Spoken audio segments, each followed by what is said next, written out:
Oh, he's gone But what is he? 91. Why is Black? Oh, I think Black's freaking out. I think he's thinking. I think as He's Anna. freaking out. He's freaking I out. think they're both We freaking are out. freaking out. Welcome, Magnus blunders. His opponent doesn't believe it. welcome to Blunder Town, as we say. And this is mad because the world champion with the white pieces here has given a piece away. And Anna's pointed out that knight g6 in this position would have brought the other knight around to e5, leading to a real big upset, leading to a winning position for Magnus's opponent. But in the game, Anna, well, he went knight to e1 check. What's he got up his sleeve? What? Is he going to hold on to two pieces here? What's He, going on here? I mean, knight now it's d3. just an end game out of a position where Magnus blunders a piece. I know. Black could have taken an exchange. He just did not want to. Yeah, What very on weird. earth? Very weird. We have to show that again a little bit in slow motion because the What other. is happening?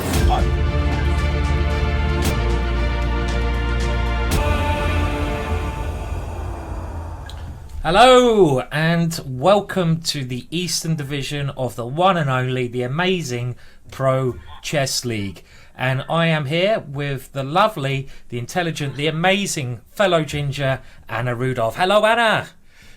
Thank you so much for such an introduction, Simon. I've been missing you this weekend. I guess our viewers have realized that I had to spare a day without you, but now we are back, Team Ginger, and this is the Pro Chess League. This is the penultimate round. This is about the playoffs and going to San Francisco. That's right, and this big news about the final of the Pro Chess League is actually now, for the first time in a history of chess, going to be played in a live venue. And that might sound weird because most chess tournaments played in a live venue, but in the esports live venue, Anna. So it is very exciting, and there's going to be, crowds cheering and lots of craziness going on there, I think, Anna. So real loads to play for. A lot to play for, and as you have mentioned, the playoffs will be live in San Francisco. One team that is not in the playoffs yet and definitely wants to be there is the team of the world champion Magnus Carlsen. He is going to play today for the Norway Gnomes as they need to win badly. They need to win, I believe, their last two matches if they want to make it to the playoffs. That's right. And before we actually get going with the games, let's just have a quick look now at the basic standings of our division first of all, and we can see who has a great chance to go forwards and who may get relegated, etc. Now, it's the penultimate round today, so there's only, as Anna said, today and one more round next Wednesday left. So it's really critical. And if I bring up the team standings as it happens to be this moment in time, we can see that there's four teams in the green at the moment, four teams going through, but anything can happen because, as Anna said, we've got this key match, haven't we, Anna? We certainly, the Dynamites, who are about to qualify as for now, they are facing the Norway Gnomes, and as we have mentioned, the Gnomes definitely need to win that match. Also, in another match, it's Eagles versus Horses, two teams that are tied now on 4.5 points, and even the Mumbai Movers are not sure to be in the playoff spots if they don't manage to score in these last two matches, so they need at least a tie today. Yeah, so nothing's guaranteed at this moment in time, but the key match, as we're going to have a look at, if we go over to the team pairings, is this match. And it's a really big match. And this one's starting in, I think, only now 5 minutes. And it's between Delhi Dynamite and Norway Gnomes. And of course, who's playing, Anna? Is there someone pretty good playing, I believe? We right in I thinking believe that? there's this guy who sometimes streams and other times he just eats spaghetti on air. He's called Magnus Carlsen and he's pretty damn good. He's pretty damn good, isn't he? He's pretty damn good. Magnus Carlsen is playing today, and we're waiting for him to start, and he's going to start sort of very shortly, only in a couple of minutes. And if we go to the board pairings, so round one, we can have a look at the actual individual players who are playing today in our division. And, the match between the Mumbai Movers and the Riga Magicians has already started, so that has kicked off.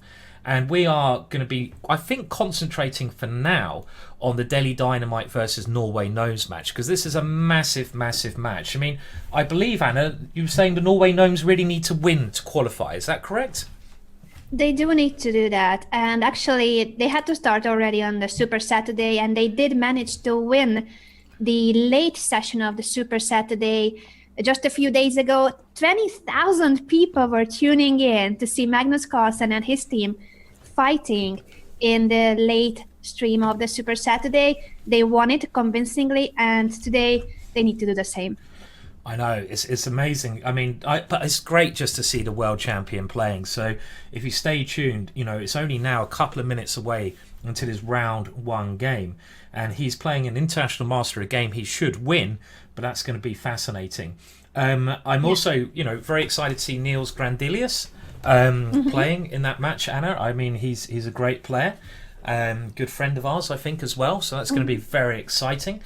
But the way this works, if you haven't seen it before, everyone plays everyone else in the team. So it's kind of an all-play-all situation. And it's getting very interesting now at this sort of position we're in the league.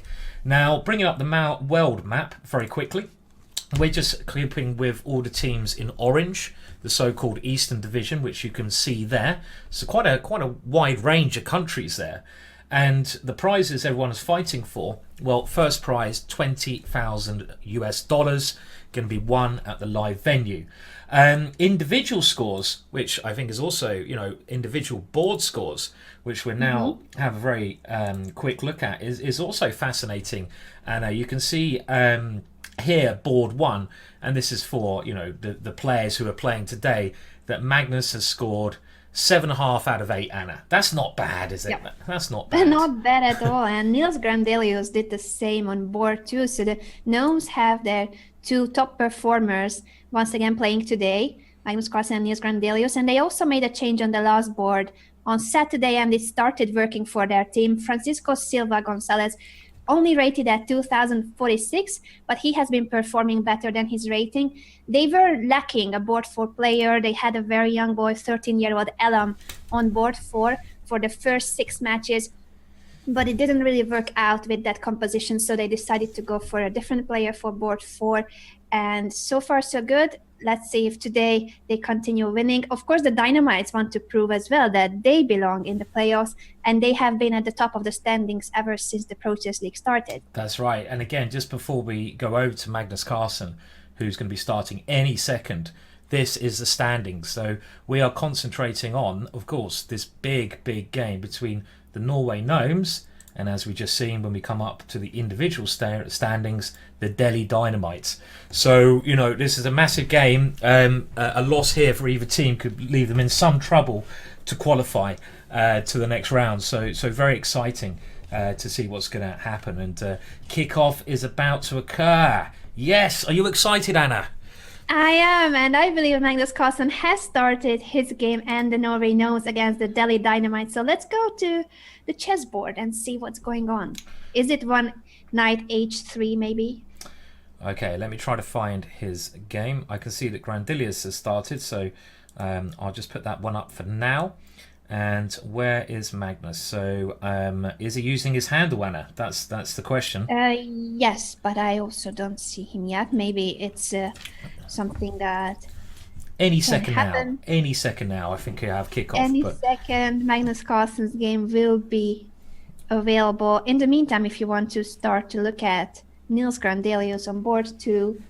Yes, we got that game up, so we can see Niels, who's been a massive scorer, only dropping half a point, and he dropped that in quite an unfortunate way.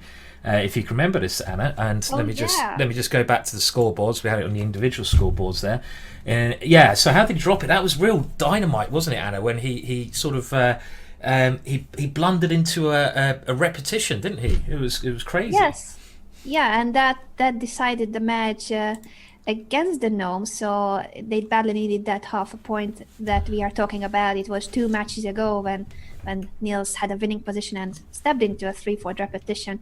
I'm sure that today he wants to go for the 4-0, 4 out of 4, though he has to play against the board 1 of the opponent's team as well. So now it's a tougher competition.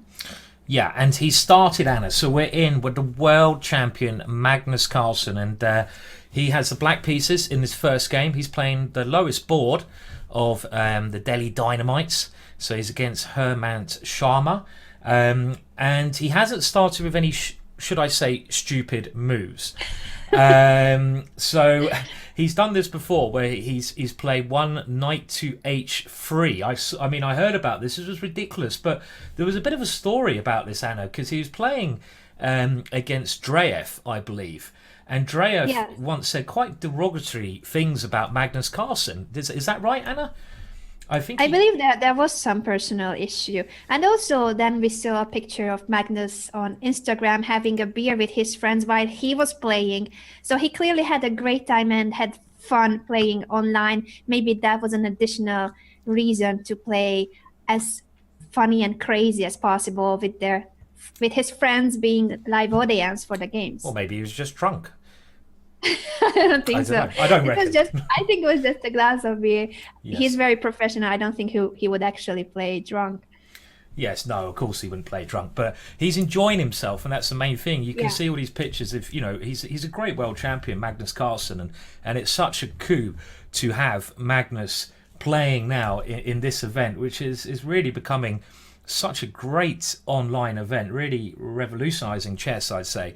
And he's enjoying it. He's having a good time. And with black here, we can see he's taken over the center, Anna. He's got a pawn on e5 and a pawn on d5. So it's really a battle between black's center and whether white can get enough pressure against the center at this moment in time. I mean, I always enjoy having the center. If I can maintain that center, and if Magnus can do that here, he will have an advantage, I believe, Anna. Is that correct? I think the same, but I also like white's bishops, and it's such a funny position right now. There were two fianchetto bishops versus two developed knights. You don't see that very often. You don't. Really weird. I mean, nice little patterns on the board. Yeah. And we should also mention now, as more people are tuning in, that we obviously are going to try and keep an eye on the Twitch chat. So I'm just moving my head over there now. And some people I can see here already in the Twitch chat. Chess Bay. So hello to Chess Bay. And shout out to Chess Bay. I see Bigfoot is also here with us. We guys... we will be looking at... Oh, Danny is joining now as well. Good morning, Mr. Good morning, Danny Wrench. Hello, the one and only Danny Wrench. He did an amazing job with Alexandra on Saturday. That was the stream that got over 20,000 people watching on Twitch. 20,000? That's obscene. Yeah, that's an obscene insane. number. What a success for the Pro Chess League. Only the second year. This is still a baby, the Pro Chess League, but it's already a massive esport event that will have a live finals showdown in April in San Francisco. It's a very big baby now, isn't it, Anna? It's growing rapidly. You know, it's doing a great job, this baby, of getting bigger and bigger.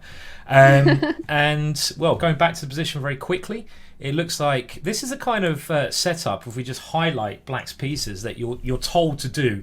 I was told to set up like this when I was maybe 6-7 years old. You know, get your pieces this nicely developed, get your big center, get castled. So Magnus he's playing very traditional chess here at the moment, Anna. I mean, I don't know if that will last, but so far very standard stuff from him. But also white is playing. He's playing a very interesting strategy. The knight is now heading towards b3, maybe into somewhere like c5. On the other hand, Magnus might be ready to play either f6, shoring up his center, or maybe even f5, getting some kind of initiative over on the king side. So far, a bit of a cagey game, I'd say. Yeah, I'm surprised that this is such a normal position, comparing to Saturday's openings by Magnus Carlsen. More traditional, more conservative, but I'm expecting that this will turn into something wider, perhaps f5 in this position. f5 is certainly the most aggressive option, isn't it? Just trying to throw the pawn down the board and get rolling. But okay, Magnus has simply connected the rooks here.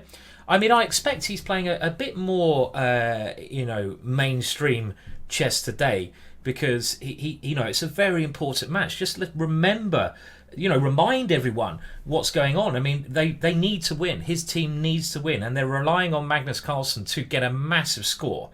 Because very quickly, we will only go away for the game for a second. But if we go to the board pairings and you go over to match 2 there, you can see that the average ratings between the two teams is very similar. The bottom board of the Norway Gnomes could potentially struggle with their low ratings.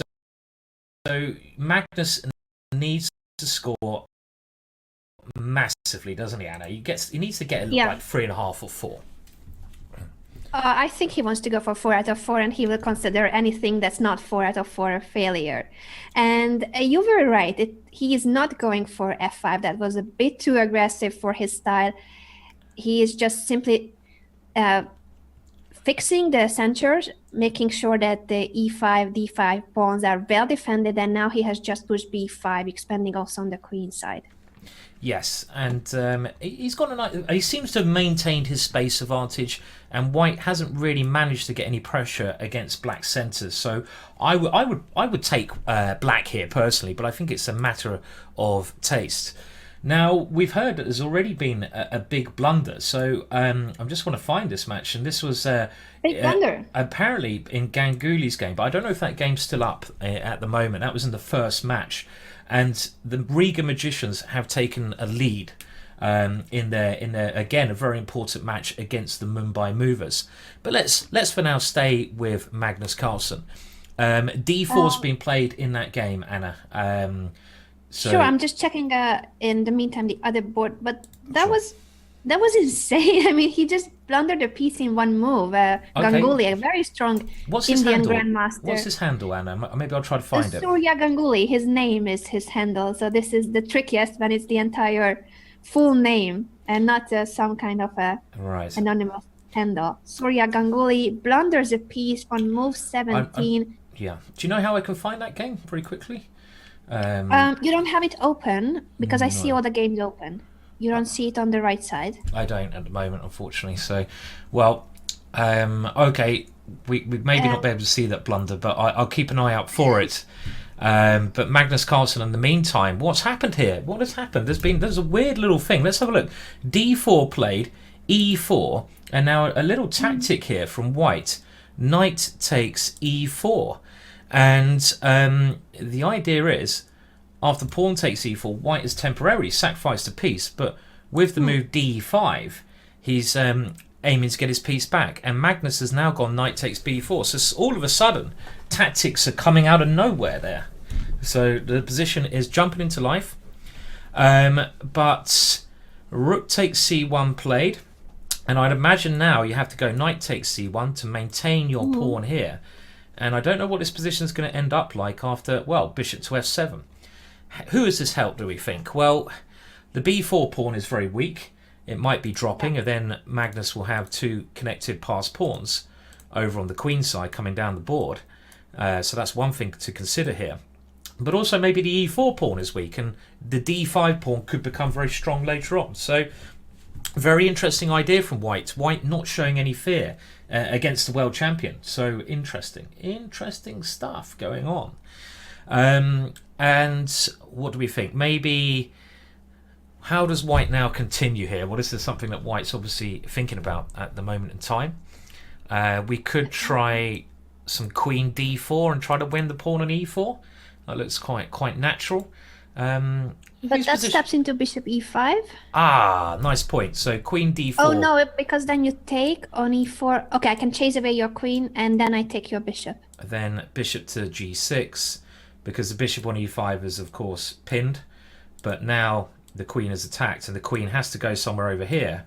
And as Anna has very nicely pointed out, bishop takes a1 is winning a whole piece of Magnus Carlsen. So it doesn't look like queen d4 is possible. And it looks like maybe the knight on c1 is a bit of a problem piece for white at this moment in time. Very hard to get that knight into the game. Not really sure how to maneuver that knight around.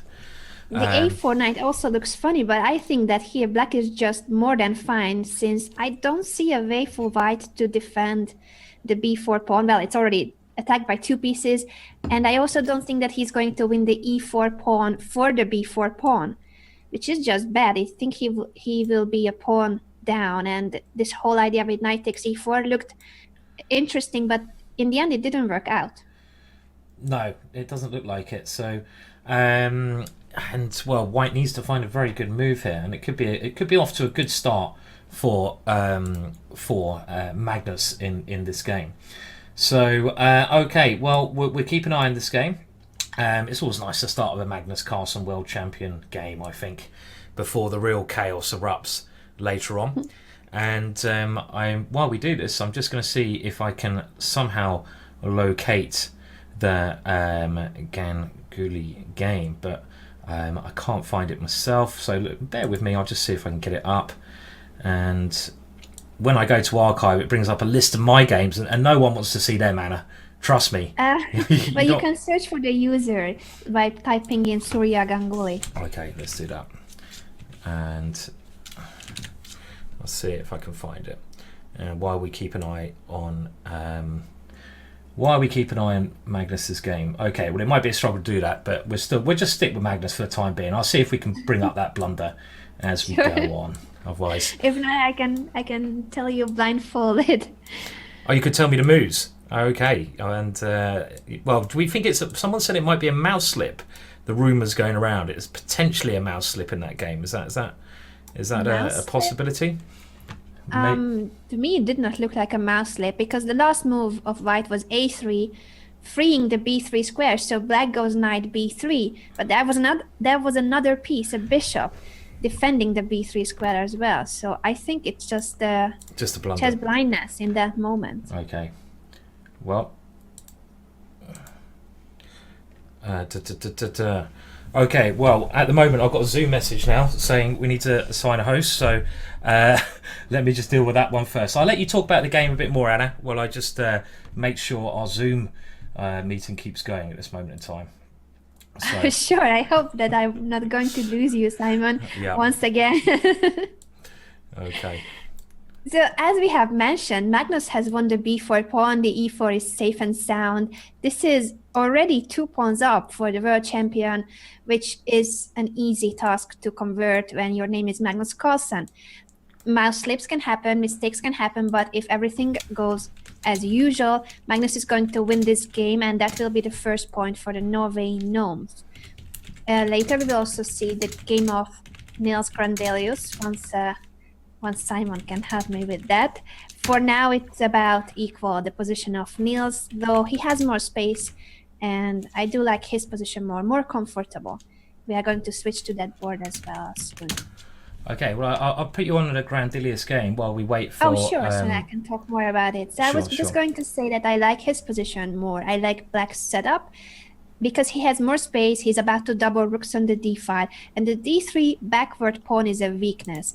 It is called a backward pawn because it doesn't have bodies. There's no other pawn defending him, and you will have to bring your rooks, your king, whatever you can to defend the d3 pawn, which is bad news because your rooks are not supposed to be defending. They are not supposed to be passive.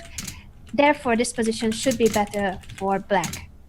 It's not a winning advantage, but he can increase his advantage by, as mentioned, doubling rooks, putting more pressure on the d3 pawn, and then maneuvering his knights to better squares. The a3 knight, by the way, is also misplaced at the moment. It's heading toward the c4 square, but then Black could push b5. So I think Black is doing very well here. Yes, it looks like Black's got a nice position, doesn't it, with pressure against the d3 pawn. That d3 pawn, a very nasty pawn at this moment in time. So it looks like the top 2 guys doing well for the Norway Gnomes in this very important match at this moment in time. So yes, I'll let you just keep commentating that one. I'll pop you back over to Magnus and take you through the moves, Anna. So we had quite a lot more moves. I love that knight on d3. That's beautiful. So it's not just now the 2 pawns, but he's also got this monster on d3. That's an octopus. That's it. And you can see now that knight landing on d3, and that's the current position as we see at the moment. So okay, so yeah, talk us through this position, Anna. The only thing that could compensate here for white is the fact that he's got the pair of bishops, but I believe the 2 pawns up is just way too much. So very strong knight on d3, 2 connected pass pawns on the queen side, and even white's king is weaker than black's king. So this is a winning position for black. How to win it? There can be many different plans. One would be to start advancing the queen side pass pawns. You need to, of course, prepare it. You need to first attack, but you need to first protect the a5 square because white has attacked your a5 square. You cannot push a5 here. You could push b4 and b3, but the ideal thing about connected pass pawns is when you can advance both. Rook c8 is a very logical move, bringing the rook to the open file. All the pieces of black are well placed. I think next move he will also improve on his queen. And as mentioned, I don't see much for white that could actually give him some tricks or chances. There's nothing really that black can blunder in this position. There's no back rank problem. Also, the f6 g7 pawn chain is very massively solid. The d4 bishop and the queen on a1 would be targeting the king otherwise, so it's very wise that Magnus has placed his pawns the way they are in this position. He doesn't have a dark squared bishop, but thanks to having the pawns on f6 and g7, his king is very safe. Yeah, I agree. And now his pawns are starting to come down the board as well, Anna. So we can see b5 is being played, and it looks very good for Magnus, doesn't it? Maybe with the a pawn is okay. Well, white's trying to hold those pawns for advancing. I mean, if white can somehow get in on the light squares over here, if I was white here, I might be thinking, right, my position's getting a little bit dodgy, and Magnus is now, of course, stopping the bishop coming to h3, because if I was white, I'd want to play bishop h3 and try to get the bishop to f5. Magnus has stopped that. So I think chess is often, it's about not just looking at your own ideas, but a very important thing that a lot of amateur players don't consider is stopping your opponent's ideas. And in this position, Magnus has stopped that. And also with the queen coming into g4, things could have got a bit risky there. So yeah, that is so true that what you have just said, Simon, that he had to take care of the opponent's plans, and queen g4 was a big threat. So white is doing the same. He's preventing queen to g4 by playing queen h5. yeah, and this is a battle which you can see title players maybe have that over the amateur players. They're just thinking, what's my opponent trying to do? And white was trying to go bishop h3, so queen e6, stop that. And then after queen e6, white was thinking, my opponent's going queen g4, so queen h5 stops that. And now it's like, okay, what's the next move here? I mean, you know, white would love to be able to play something like king h2, bishop h3, and get the bishop in there. But that's not possible at the moment because, of course, knight takes f2 is coming. And maybe with this next move, Anna, Magnus is thinking, is he thinking about going bishop c8 in some positions, or is that just a good, solid move, a good way to try and defend across the 7th rank, possibly? I'm pretty sure that this is a multi-purpose move, and you must be right that he's aiming for not only overprotecting the 7th rank, but also for a potential bishop c8, queen g4 move. f5 has just been played by white. And we shall see if he wants to go queen to f7 or queen. Where else? Queen. F7 looks right, doesn't it? Because when you material up as well, a very basic thing to do is try to exchange pieces off the board. And, you know, by playing queen f7, you kind of shore up your king side, which is a bit weak. g6 is a little bit weak. White doesn't have a knight to ever bring into g6, but I would like to give the opportunity to white to exchange queens here. I think it just really depends this position. Can white get enough counterplay before Magnus queens a pawn? And I don't know. Well, he's trying, but now Magnus has come in with threats of knight takes f2. It looks... Well, they call that the octopus, don't they? Did you call that the octopus earlier, Anna? Is that right? It is the octopus, yes.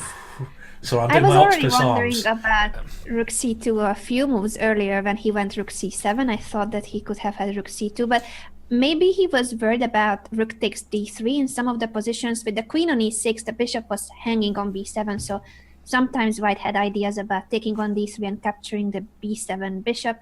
Now everything is protected, so not even a last trick for white. It looks really bad, doesn't it? I mean, if you look at the activity of the pieces, White's got these two pieces, and when you're playing, you need to keep maximum activity. The two highlighted pieces here of White's not taking a part in the game. They're really offside there, and that B pawn is getting nearer and nearer. White in a desperate situation at this moment in time. So it's looking good for the world champ. And an update on the scores. The Riga Magicians have taken now a 2-0 head start. Could it be a whitewash in round one? Could it potentially be a whitewash? Could they win 4-0? That would be quite a big one, because again, let's just go back to the standings. This is a penultimate round. The final round is next Wednesday, penultimate round. But if we look at the team standings at the moment, we can see that the Mumbai Movers, okay, they are at the top of the league. So, you know, the board pairings here, the Mumbai Movers, who are, you know, they are losing 2-0, and will that affect? They can still not qualify. They can still not qualify if they lose this week and the week after. So nothing is guaranteed in our league, Anna, is it? Nothing at all. Nothing is guaranteed. In the entire Approaches League, there are only 2 teams that are certain to qualify in the Atlantic Division. That's Leicester Winnipeg and the Pittsburgh Pawn Grabbers. But any other team is still in danger. And as you have just pointed out, the Movers, the clear leaders in our division for the last couple of rounds, they have been the leaders. They are in danger of losing today's match. They are going 2-0 down, and well, the Riga Magicians do need a win. Magnus Carlsen now has resigned won. Just trying to trick everyone there. He has won, resigned after blundering a piece. Got you looking, Anna. For a second, you're like, the quickest head in the West. And he has won after his opponents managed to put his queen on a rather silly square there. So, should we go back to Grandilius and see how he's doing? Yes, let's see how he's doing. And later, I don't know if you already have the Ganguly game, just to show the one-move blunder that has been the biggest blunder of today's round for the moment. I will try to find that. I mean, if you can tell me again, how would I type it in, Anna? Just tell me, okay, how would I type it in? So I haven't got his handle, so is it S? Yeah. It's just his name, Surya Ganguly, so Surya Ganguly. But if you type Surya, you should have it already, I think. It doesn't come up, I'm afraid, so I will keep looking for it, but a little bit hard to do, so nothing is coming up. I will check, maybe in the archives it will come up there. I see, maybe I'll put it there. Okay. It is in the archives. Ah, now I'm getting you. So, okay, well, we'll have a look. Grandilius has still got the pressure, and in the position at the moment, in his game, hasn't he, with a D file, and while that happens, I'll try to find this game here that you're mentioning. But Grandilius pressuring the D3 pawn, and this is a typical example of when one side has one weakness, and it's horrible because you have to just keep defending that weakness. White's hope would be to try to get a knight cemented on D5, but that's not going to be easy, is it, to ever get a knight there? Not going to be easy. No, it's not easy. And as you have mentioned, this D3 pawn is a weakness forever. There's just no way of getting rid of it. No, that's right. So, okay, let's see if we can find it. Not in the archives either. Maybe it's been removed. Okay. It's not. They just don't want to see us to blunder. I think the Indian team is saying, no, we're going to get in. We're going to hack the old Chess.com. We're going to delete that game. There's no way you're going to see the blunder. We're not going to see the Ganguly blunder. It's not happening, so I'm afraid to say. But we can say that a Grandmaster did blunder. It's always quite nice to see, in some ways, a Grandmaster blunder. Because, well, it gives us all hope, doesn't it? But I'm sure we'll have lots more blunders coming on. We are not hopeless cases of just sacrificing our pieces. Anna, look at that. 4-0 above your head. The Riga Magicians have gone 4-0 up. That is unbelievable. 4-0. Very impressive. Who would have thought that the Magicians, who are on the outside of the playoffs, they have 3 points, and even with the victory, they will not be in the green zone of qualifying. They are beating the leaders of our division, the Mumbai Movers, 4-0. Wow. That's massive, isn't it? And, you know, again, just talking about the league, and we're talking about how important some of these results are, you can see the Riga Magicians playing against the Mumbai Movers. I'm back in the fish tank now, chilling out in the fish tank for a little bit. Anna, you've been in the fish tank before, haven't you? Last time we I broadcast. love the fish tank. That's absolutely the best feature Yeah, of the Ginger GM productions. thank you. My fish tank. That's what beats everything, yeah? The fish tank. It takes it all. Um, So, okay, so we have, okay, the Riga Magicians just looking, they need to win both their next matches to have a chance to qualify, but they did start with the 4-0 victory. 4-0 victory in their match today, and a big game. Now, we have got the world champion playing, the world chess champion, Magnus, the one and only Carlsen, and he's coming on a bit later on, so we'll keep a good eye on Magnus Carlsen. It's always nice, a world champion playing.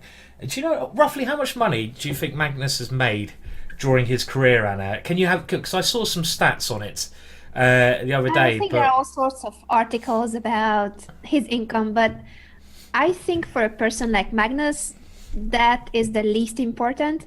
He plays chess because he loves chess and he just wants to win at all. He wants to win in every time control, he wants to win in every format, he wants to win as a team as well.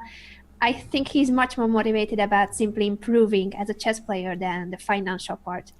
I agree. I mean, I think for him, chess is his thing. I mean, the money is. I mean, it's such a cliche to say that money is not important because, Yeah. of course, it's important to some degree because you can't play chess if you can't make money. But he makes enough money anyway, so the extra million Yeah. here or there doesn't matter. He just wants to play. I mean, here for him, the first prize is a lot of money, but for Magnus, he's got the world championship coming up. It's not the main thing. He just loves playing chess, and he plays chess all the time. He doesn't play for money, so it's great, and it's also great to see him helping his fellow gnomes through. Hopefully to qualification from their point of view. They came first equal last year in the Pro Chess League, so they've got a lot to live up to this year in the Pro Chess League. They But do. it's starting well, Anna. Well, we could say that Delhi Dynamite have got one back. I think this is going to be an incredibly close match, Anna, between these two teams. Very close. It is, and I'm still shocked by the movers. They have never lost a match with such a difference. Of course, this is just the first round, so all Indian fans, this is not the end of the world. They lost, but 4-0 is 4-0, so it's very difficult to come back from 4-0. It's not easy. It's not easy to come back from 4-0. And again, just looking at the board pairings here, it's round one so far. And you all start with the top player playing the person down the bottom. Now, is there anyone else in this sort of division you're interested in seeing play today, as well as the world champion, Anna? Niels Brandelius, we have mentioned, the board two of the Norway Gnomes. And apart from that, we have Adiban, one of the top Indian players on board one of the movers. It means that he also lost today in the first round if his team is losing 4-0. So Ganguly on the team of the movers lost a piece in one. He blundered. Adiban also lost his game, and so their teammate. Yeah.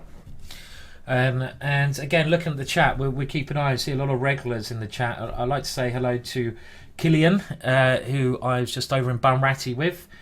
Good to see you're still alive, Killian. And of course, other names, everyone else joining in on the Twitch chat. And hello to everyone in the Chess.com chat as well. Now, again, going back to this game, White has just played a very committal move there, f4. Now, going on titles, this is an all GM match, which is that's like there's only, I think there used to be only a year ago about 1,500 grandmasters in the entire world. I don't know, that's probably gone up quite a lot by now, but it's still under 2,000. So quite a rare breed as such, grandmasters, and this one seems to still be a bit better for black with the pressure against the d3 pawn. Is it going to be enough to win, though, do we think? Is it going to be enough to win? I don't know. I think he will manage somehow. Of course, his opponent is very strong, Sahai Grover, and he got his grandmaster title at a young age. So there's so many great Indian players, very talented. Nowadays, the top two young prodigies are from India, Pragnananda and Nihal Sarin. So India and Indian chess is booming ever since Vishanan became world champion. Vishy, by the way, also played a couple of times in the Pro Chess League. He's not playing today, but his team, the Mumbai Movers, is still the leader, although they have just lost 4-0. Yes, pretty bad start, 4-0. Well, you can't get much worse than that. And it's the winning score, as it's an all-play-all, and all four players have to play the other four players, is 8.5. So if anyone gets to 8.5 points, and that they basically win, they win their match. So 8.5 is the score to get. So they're only 4.5 away, with 12 games to go. So they're looking like they should do the job there, the Riga Magicians. Look at the time here, in the time situation. Well, White is dripping down on the clock. Dripping down. And can he hold it? Well, he's now breaking with d4, trying to get rid of his backwards passed pawn. That pawn was weak, so you want to try to exchange off your weaknesses. And that is one thing that White is dreaming to do here. And if he can exchange that off, then he should be okay. I mean, if everything gets exchanged here, Anna, I don't see why White will be worse at all in the ensuring position. And I think he has managed, exactly, he managed to equalize. We were saying that this d3 pawn was a weakness forever, but after getting rid of the e-pawn, he managed to push d4, which usually means that his position is okay. Though still, they are so low on time that anything could happen in this game. I mean, this position has really sort of jumped into life now. It's equal material, but White now has all this pressure against the g7 pawn. And this is tying down this rook here. And I think White could have brought the king in last move. Black has now stopped that. And it seems to me that, well, a lot of things have been exchanged off. But keep an eye on the clock. Look at the clock. It's 10 seconds. 4 seconds for Sahai Grover, 8 for Niels Grandelius. It's a 2-second increment. But if somebody sneezes, they will lose on time. That's it. It's so easy. Yeah. That's it. And who's better here? Who is even better now? It's very hard to say. I mean, maybe the position doesn't matter. They do get a bit of time each move, but it's not a lot. And everything's being swapped off. Is White even better? Has Niels kicking himself at this moment in time? Well, White going for a draw. Moves. I think They're White. repeating moves. I think he'd be happy for a draw, wouldn't he? So a draw agreed, Anna. So. Well, it wasn't quite enough for Niels Grandelius, and I think that's a good result for the Delhi Dynamite there, Anna. Yes, certainly Niels had the upper hand, but then Grover managed to actually push d4, and from that moment on, he even had some initiative to play for.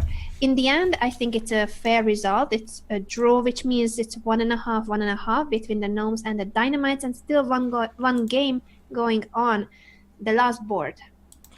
Okay, so who do we have on the last board there?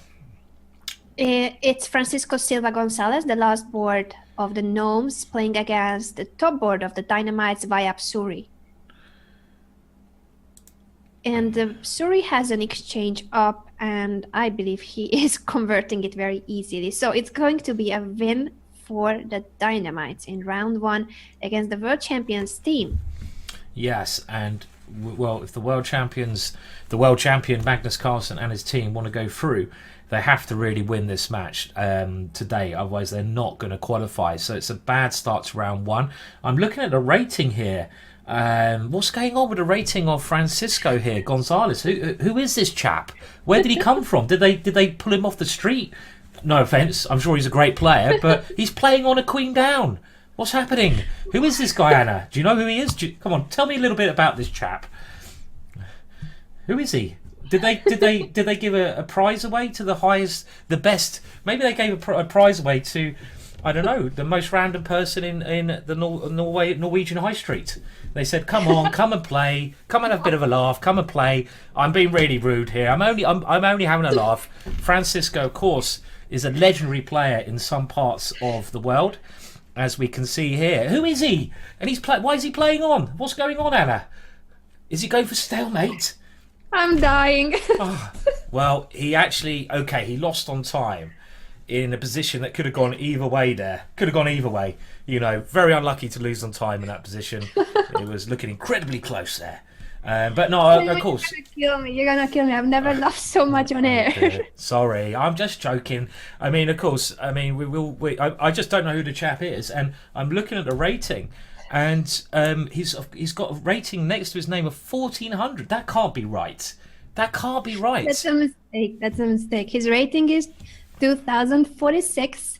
Okay. And he performed very well on last Saturday, Super Saturday, 2200 performance. So he's certainly not a 1400, but this game, the stronger players really won. Yeah, and of course I'm being a bit rude there, so I do apologise. But I mean, he's obviously a young Norwegian player, and Norwegians have got so many young players that these players are so underrated, and they are much higher than their rating will appear, or so we should hope so. Where should we go? Anna? Any other games you'd like to move on to now? Anyone catch the eye at the moment? Let's have a look. Where are we going to go? Well, it looks like I'm just having a look now, a quick glance through. Well, an interesting game here going on between Suri Ganguly, who's got to play better than his first game, and he's playing against Riktvars Riminis. Probably horrible pronunciation there, but this game, they need to start fighting back now, the Mumbai Movers, don't they? They need to really try and get a victory, a big victory in this game. And Ganguly... Simon, sorry for interrupting you, but do you still have your favorite players board open, Francisco Silva? He apparently had a beautiful tactical motive that he missed. He could have won the game. Really? Okay, we're going to go back there, Anna. Whereabouts was that then? Shout out to Sam, who is a great tactician from the Chess.com team. After rook takes d4 on move 61, it is white to move, and ta-dum, ta-dum. Okay, so let's... Oh, my words. Oh, my words. So, hang on a minute. Black has just played rook takes d4. Yes, he did. Oh, boom! And it's white to play now. And how can white win in this position? Anyone in the chat? Let's throw it out there to people in the chat. And I've just seen friend Yebjorn has just joined in the chat, who's saying that Sylvia is actually from his club in Oslo. He's from Chile, and he plays with the team, so he's obviously a strong player. Okay, but he missed his tactics, unfortunately. For the Gnomes, this could have changed the outcome of the match. It could do. I mean, it would have given them a win in round one. And well, it's a two-move tactic, isn't it, Anna? And what's the solution here? It is. I see the solution both on Chess.com and on Twitch. You guys are great. Well done, everyone who said queen takes d4, and after black captures on d4, but hang knight on, Anna. e6. Sorry, Anna, to interrupt. After queen takes d4, what do we say? We say, boom! Oh, I forgot! Boom! Or we can say, put that in your pipe and smoke it, maybe, Anna? You have an emote for that, Simon. So I do. Those of you who are subscribers to Simon's channel can now once again use that emote very wisely. And of course, well, that tactic there, Anna, would just have won the game. A massive miss there, completely. I don't know what to say about that one. And that's changed round one. Really, it's changed round one. Changed round one. Let's just hope that Magnus Carlsen does not see this position before the match is over, because he's going to be furious. He will be. I think he'd be nice to his teammates. Magnus strikes me as the kind of person. Yeah, I'm just kidding. Actually, I think he's very supportive, and he trains with the Olympic team. He helps them as much as he can. So yeah. I think it's just simply annoying that you know that your team could have won. Yeah. But objectively speaking, that game was lost for the Gnomes. Yes. Simply this tactical motive then turned up, and white could have won suddenly. But his position was lost before that. Yeah. Okay, so again, the team pairings are going on, and we're just going to move to another one. But let's just have a look one more time at the board pairings. And, we can see this is a massive game, and we're coming. The Estonian horses are going to play the Armenian Eagles very soon. And Anna, what do you think about that match? Because that's the Armenian Eagles have been a bit of a surprise, haven't they, Anna?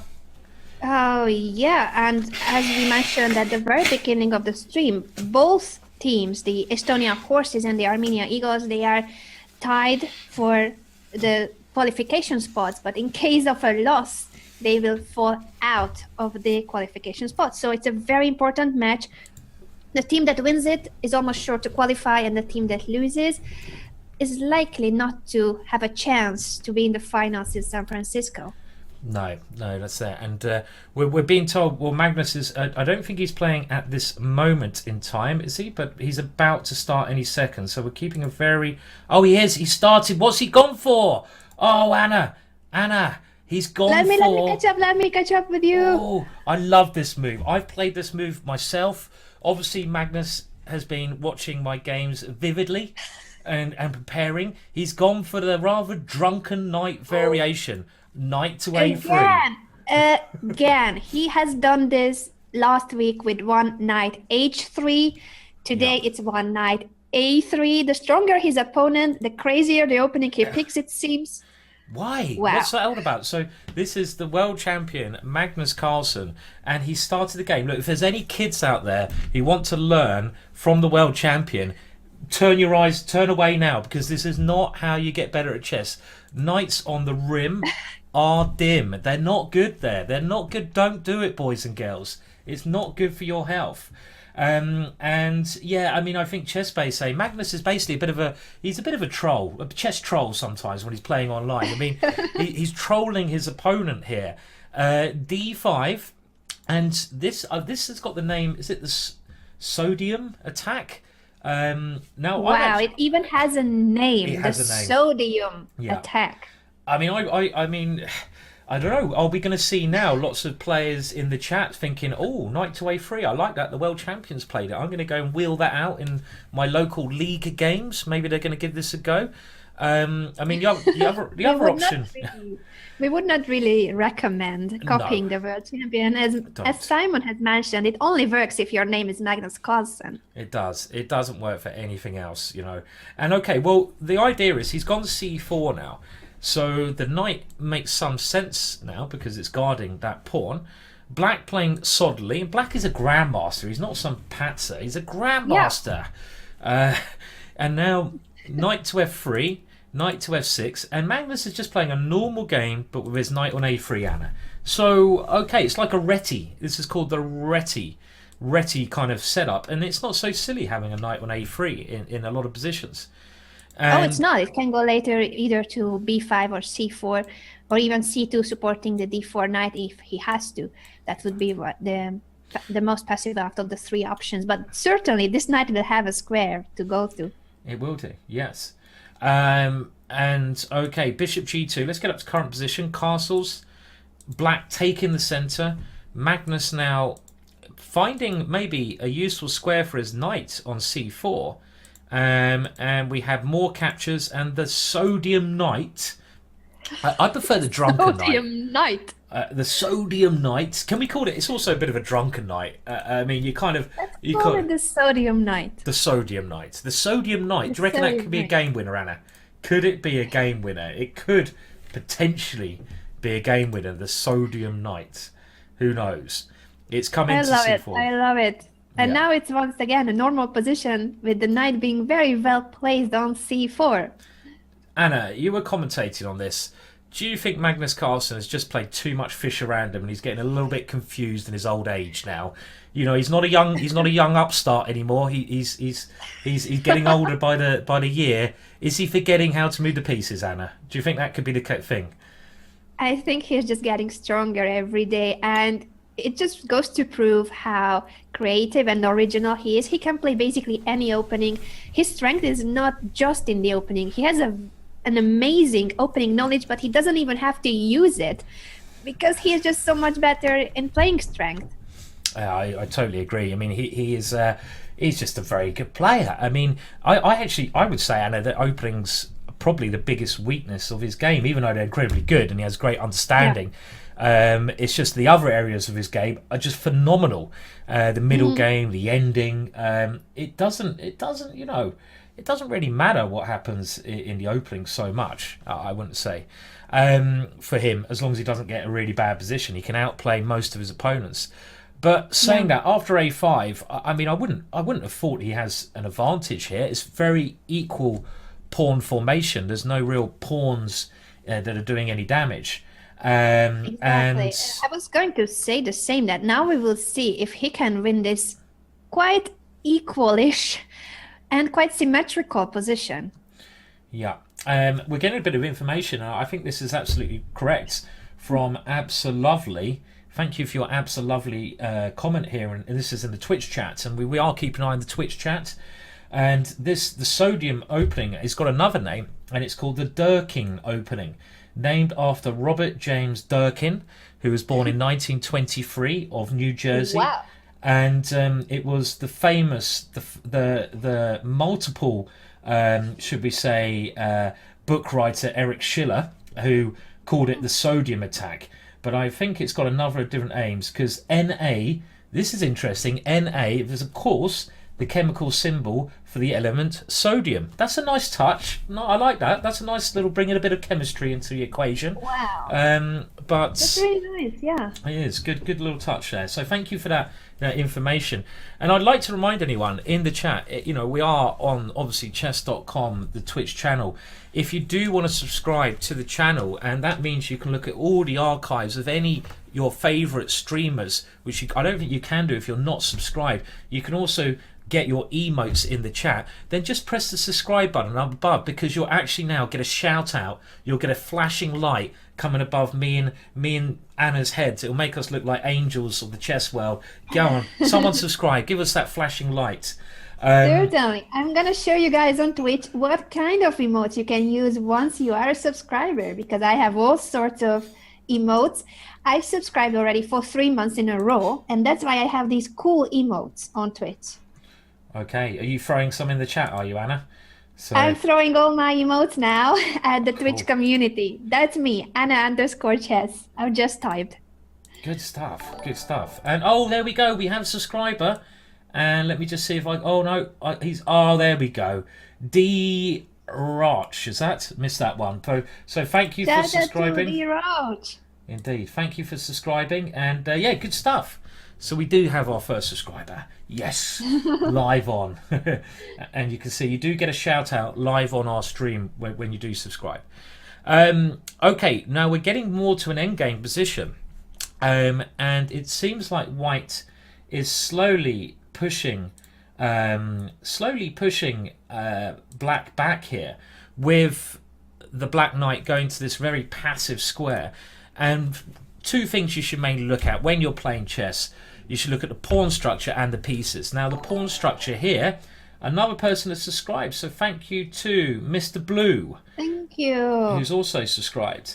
The pawn on b6 is very weak. That could be a major problem later on. If white can ever find a way to attack that with a knight, then that pawn could be a real goner. So I'm kind of feeling that black is just about holding his own, but Magnus has got some advantage out the opening, Anna. Some kind of advantage. Another subscriber. They're all coming in, Anna. We have another one. Thank you so much. Thank you so much. Thank you. Make sure to use your emotes in the chat so that you can show off with what you have and others don't. That's it. And we okay. Yes, I like that. Stormy Ant saying Durkin has just subscribed. You know, I wonder if the chap's still around. Maybe Durkin's son is around. You know, that would be nice. Okay, so we had Rook D7 played, and Magnus now putting his Rook on the 7th rank, where it is most active. Generally, a Rook on the 7th keeps the activity in the position, and it is now black to move here. But wait a second. But the Rook on D7, Bishop F3, Knight E5. Let's have a look. So if we do for this, and then we try Knight to E5, I believe white has to. You just take. I think you have to go Rook takes Rook. Thank you. I mean, you have to take first on C8, yeah, and. Well, I could flick in a knight to takes F3 as well there. I don't know if it makes any difference. I could go something. No, but wait a second. If you have to take on C8, I take back with the knight, so I don't have a hanging knight. And your pieces are still hanging. Oh, yes. Good point. So you can go knight takes C8. What is this? Has he blundered? Has Magnus blundered a piece? Well, champions don't blunder pieces, do they? Okay, hang on a Well, minute. So, apparently, I don't see how. okay. I mean, his He's rook gone is for turning it. him He's gone for strong. it. Bishop takes, knight e5. Has Magnus blundered a piece? Has the world champion blundered a whole piece? Well spotted, Anna. Me, that is wild. So, And we have cameras on all the players. We cannot show it. It's just for security measures. But I'm sure that Pro Chess League Commissioner Greg Shahade is currently looking at Magnus's face, and I don't really want to know what that facial expression says. Unfortunately, I'm feeling sorry for the world champion in case he has just blundered the piece in one move. is he still okay though? I mean, let's have a look. Rook c7 played. I mean, it doesn't look like something he really wanted to go into. But you're well spotted, Anna. I did not see that. You know, like little knight takes c8 It move. just felt so weird with all those pieces on d7 and f3, plus the c1 rook was also Yeah. not protected. That's what I tell my students, to look at the pieces that have no protection, and in this case that was 3 pieces. Well, look, I think why did he play knight takes f3? I mean, couldn't he just win the exchange? I mean, in this position, black could just go knight takes d7, rook takes d7, and then bring the other knight around to e5. Wait. He has one more trick. If he now goes knight g6, you can't take on f3 because of knight e5. Okay, I mean, okay, I mean, you so can, but there's still an exchange. I don't know. see. Maybe it was better to take on d7, but he still has these tricky knights on the board. Oh, he's got But knight why is e1. Why is black? Oh, I think black's freaking out. I think he's thinking. I think, you know, as Anna. He's freaking out. I think they're both We are freaking out. freaking out. Welcome, Magnus blunders. His opponent doesn't believe it. welcome to Blunder Town, as we say. And this is mad because the world champion with the white pieces here has given a piece away. And Anna's pointed out that knight g6 in this position would have brought the other knight around to e5, leading to a real big upset, leading to a winning position for Magnus's opponent. But in the game, Anna, well, he went knight to e1 check. What's he got up his sleeve? What? Is he going to hold on to 2 pieces here? What's going on here? I mean, now knight it's d3. just an endgame out of a position where Magnus blunders a piece. I know. Black could have taken an exchange. He just did not want to. Yeah, What very on weird. earth? Very weird. We have to show that again a little bit in slow motion because What is happening? I mean, these guys, Anna. I mean, how much time do they have on their clock, Anna? I mean, one thing we've got to point out, if you're just joining us here, the time situation, white has 11 minutes. This is like a countdown clock. Magnus blunders with 11 minutes. He goes rook here.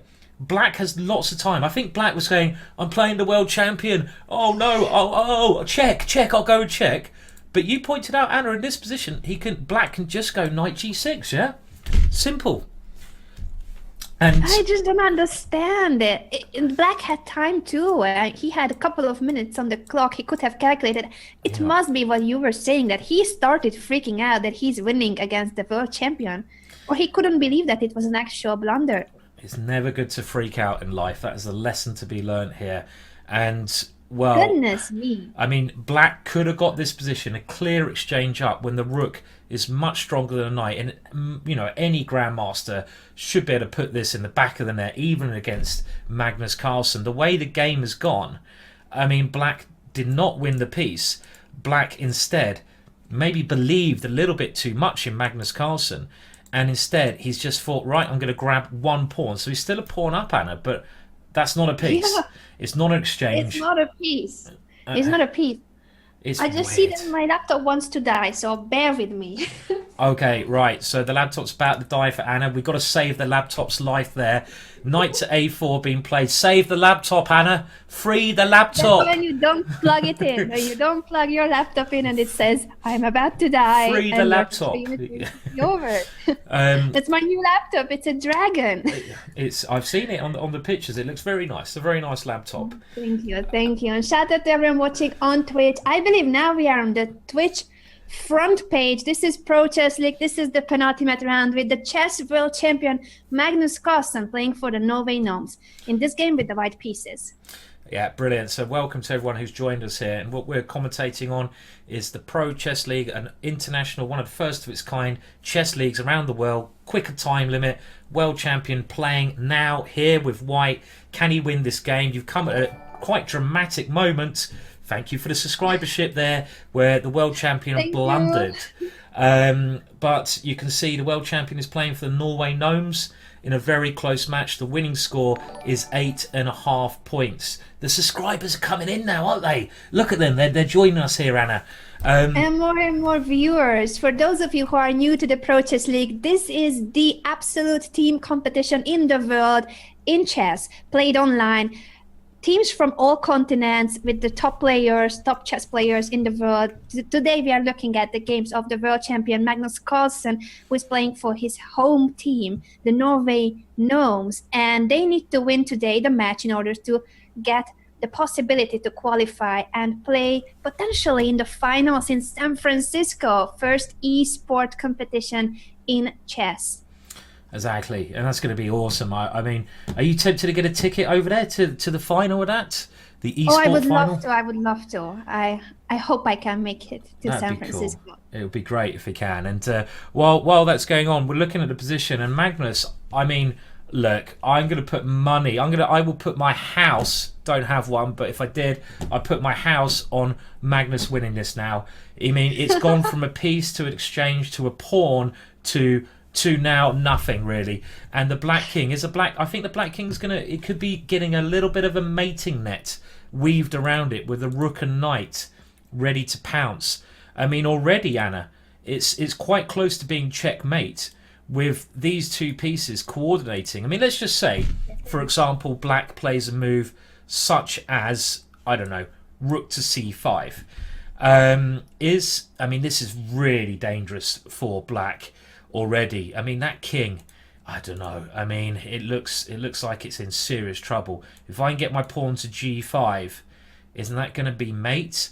Let me just have a go. So if I go g4, rook takes e5, g5, and now is this going to be mate? Let's say he plays. Black has taken on a3. Okay, we'll go back to the game in question. So another good. Well, rook takes a3, and white now using those two pieces, and he is using the knight.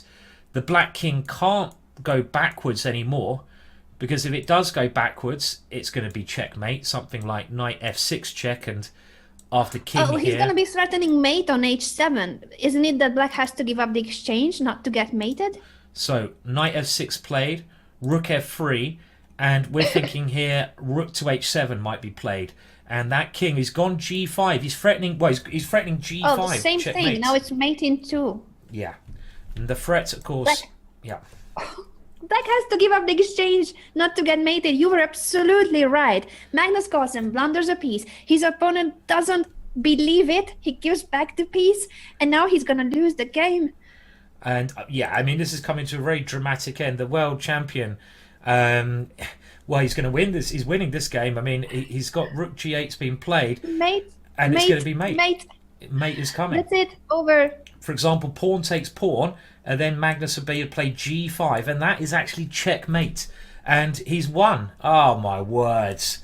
Oh, my Beautiful words. finishing position from a horrible game. Probably the worst game of Magnus Carlsen to this day in the Pro Chess League, where he just blundered a piece in one move. He did. I mean, we've got to show the highlights of that before we move on. And I mean, the reason that this was now black gave up is because the threat of white is to go pawn takes pawn, and then the king will be in check. It will be checkmate. And you can see that white's pieces, they're hovering around the black king like the grim reapers of the chess world. They're about to go and suck the energy out of that king. And there's nothing black can do. I mean, if black tries rook takes knight to get rid of one of the pieces, Anna, you can still go pawn takes pawn checkmate. So that's a really cool checkmate. I love that one. That looks nice. But should we show the blunder again? I mean, yeah, definitely. It was crazy. And Anna, you spotted this one. Magnus went rook d7, and take us through what happened after rook d7, Anna. Well, I just felt like this cannot work, because you take on f3, white has to capture on f3, and after knight e5, you have 3 pieces that are hanging.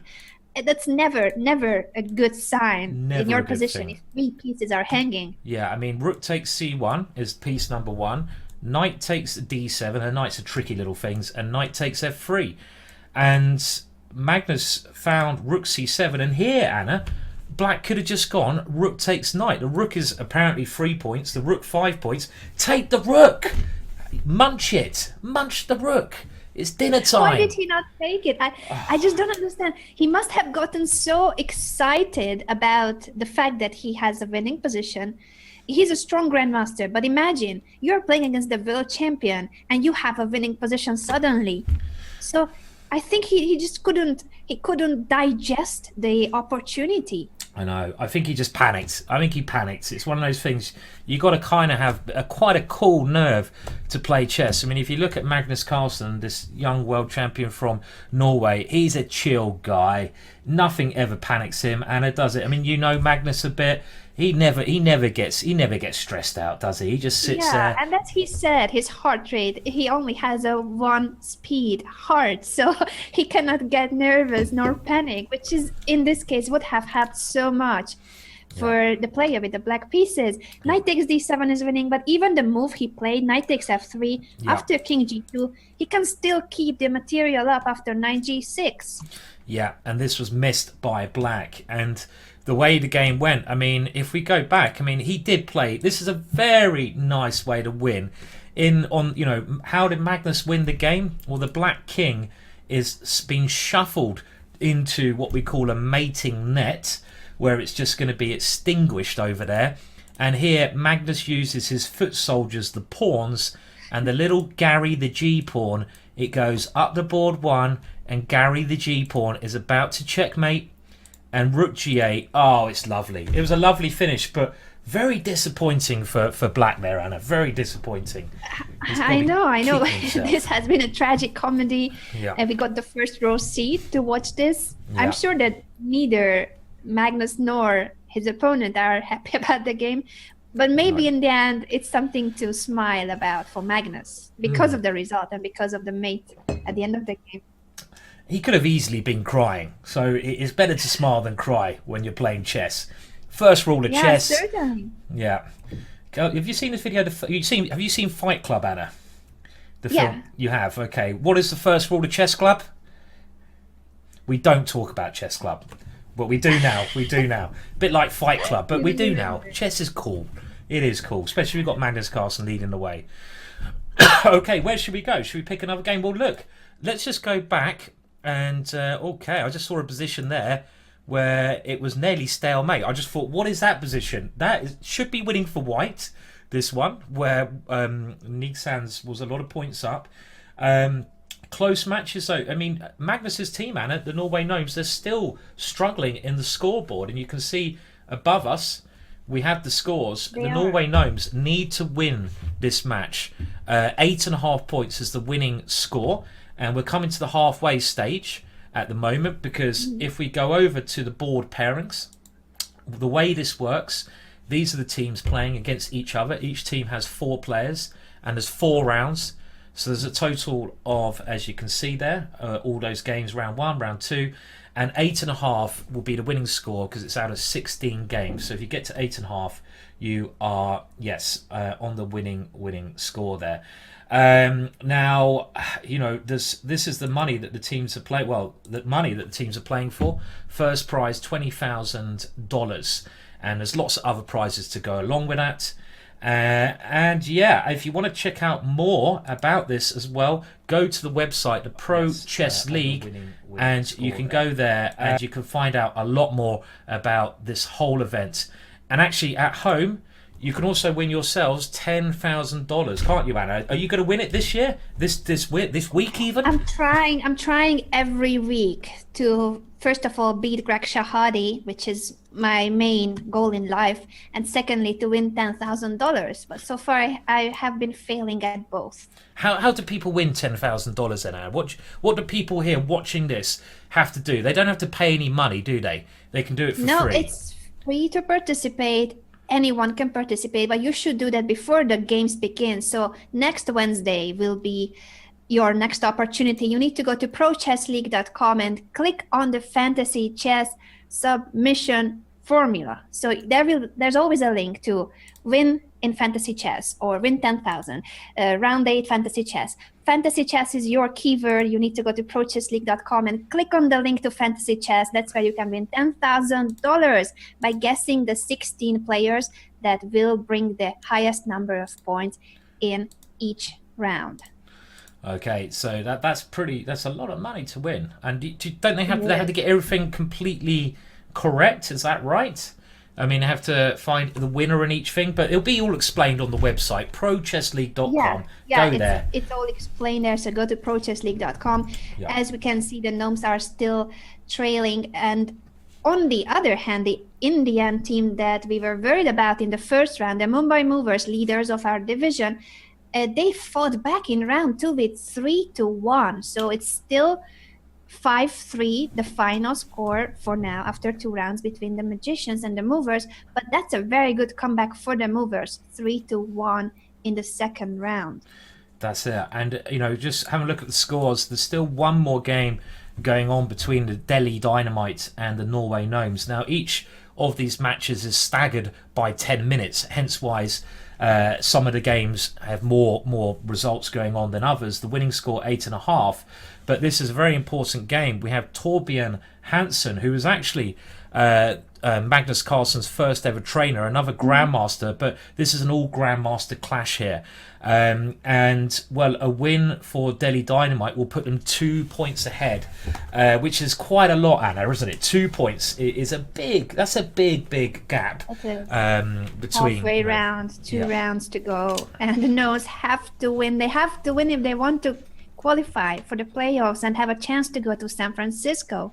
San Francisco, you have to. Should a bit more karaoke? Do you fancy it again, Anna? I fancy karaoke right now. Okay, do you know the song San Francisco? Can I hear some? I'm bad at singing. I'm just bad at singing, but we should definitely team up for a karaoke, Simon. Yeah, I'm awful as well, as actually I've just proven. But anyway, the final is in the lovely San Francisco.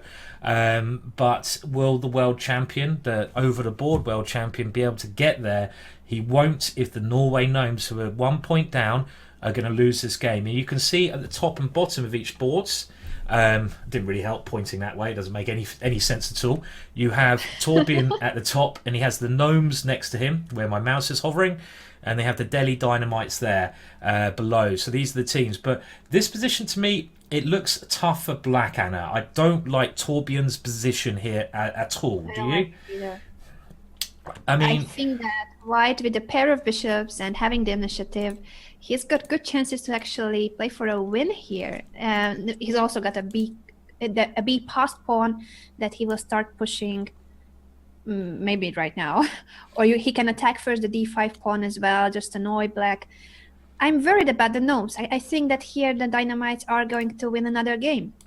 I totally agree with you. I mean, we can see here that the B pawn, Bertie, the B pawn, is coming forwards, and Torbjørn has tried to complicate matters by pushing, but that's a runner. That is a runner. How are you going to stop Bertie? Go Bertie. Bertie is on the B file, and also if you get pawns the other end of the board, it becomes Bertietta, a queen of the chess world. And I don't see how you can stop that pawn. That pawn looks incredibly strong, Anna. I mean, it's going to get to B7. The one good thing for Black is that Black is controlling the queening square. So if that pawn ever gets that square, Black will just whip it off, whoosh, and it'll be dead Bertie on the board. Dead blood Bertie all over the chessboard. But I think the blockade on B8 won't last forever. It can be destroyed, can't it? Maybe with something like, okay, well, he's trying it, Anna, but do you believe the blockade's going to last here on Bertie? Or will Bertie become Bertietta? I'm afraid that since White can play bishop b4 at any moment and trade that bishop or chase it away, I don't think that this is going to last, the blockade on b8.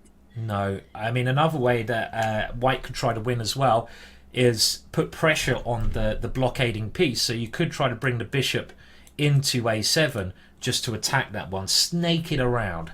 But instead White using the bishops, and that bishop is attacking the c4 pawn. Black is trying hard to put up a defense here in this game, bringing the king towards Bertie. Or do you think the pawn should be called Bertie or Barry or something else? The B pawn. What would you call it, Anna? I'm putting you on the spot. Would you have a name for Bertie? Oh my! I'm trying to think of someone from the Pro Chess League, the so Pro that we Chess could League. name them from A to H with Pro Chess League participants. B. Ben Feingold, the B pawn. Ben Feingold. Only if he gets whipped off the board and moved 2 will we be happy to call the pawn Ben. Only if he gets sacrificed by his owners very quickly. No, I mean, there's nothing. I've got nothing. I'm only joking, of course. The Ben pawn. The Bartholomew pawn. That's a very good one. Obviously, John Bartholomew. Oh, Bartholomew. Yes. John. That's Yeah, we all love John, so he could be the Bartholomew pawn. Yeah. But it's looking tough, isn't it? I mean, now White has this extra pawn. Can Black play Rook C5? This is, well, Black has played Rook C5, Bishop B4. And now, how is this ending going to be like? So we have multiple exchanges going on.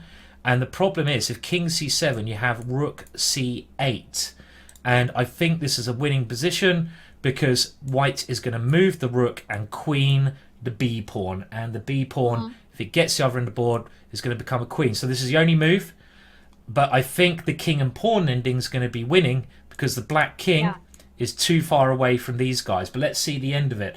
It could be a 2-point lead, Anna, for the Delhi Dynamites. And we get this, nearly everything's been exchanged. It's like elimination. There's a lot of blood. There's a lot of blood being taken here. It's a good thing this is not shot chess, Anna, because if it was, they'd be totally wasted at this point. Have you ever played shot chess? No, not really. Have you? A couple of times. Yeah, every time you take a piece, you have to have a drink. Not recommended. Well, I guess can Black hold with G5? Maybe that's the only way to try and stop.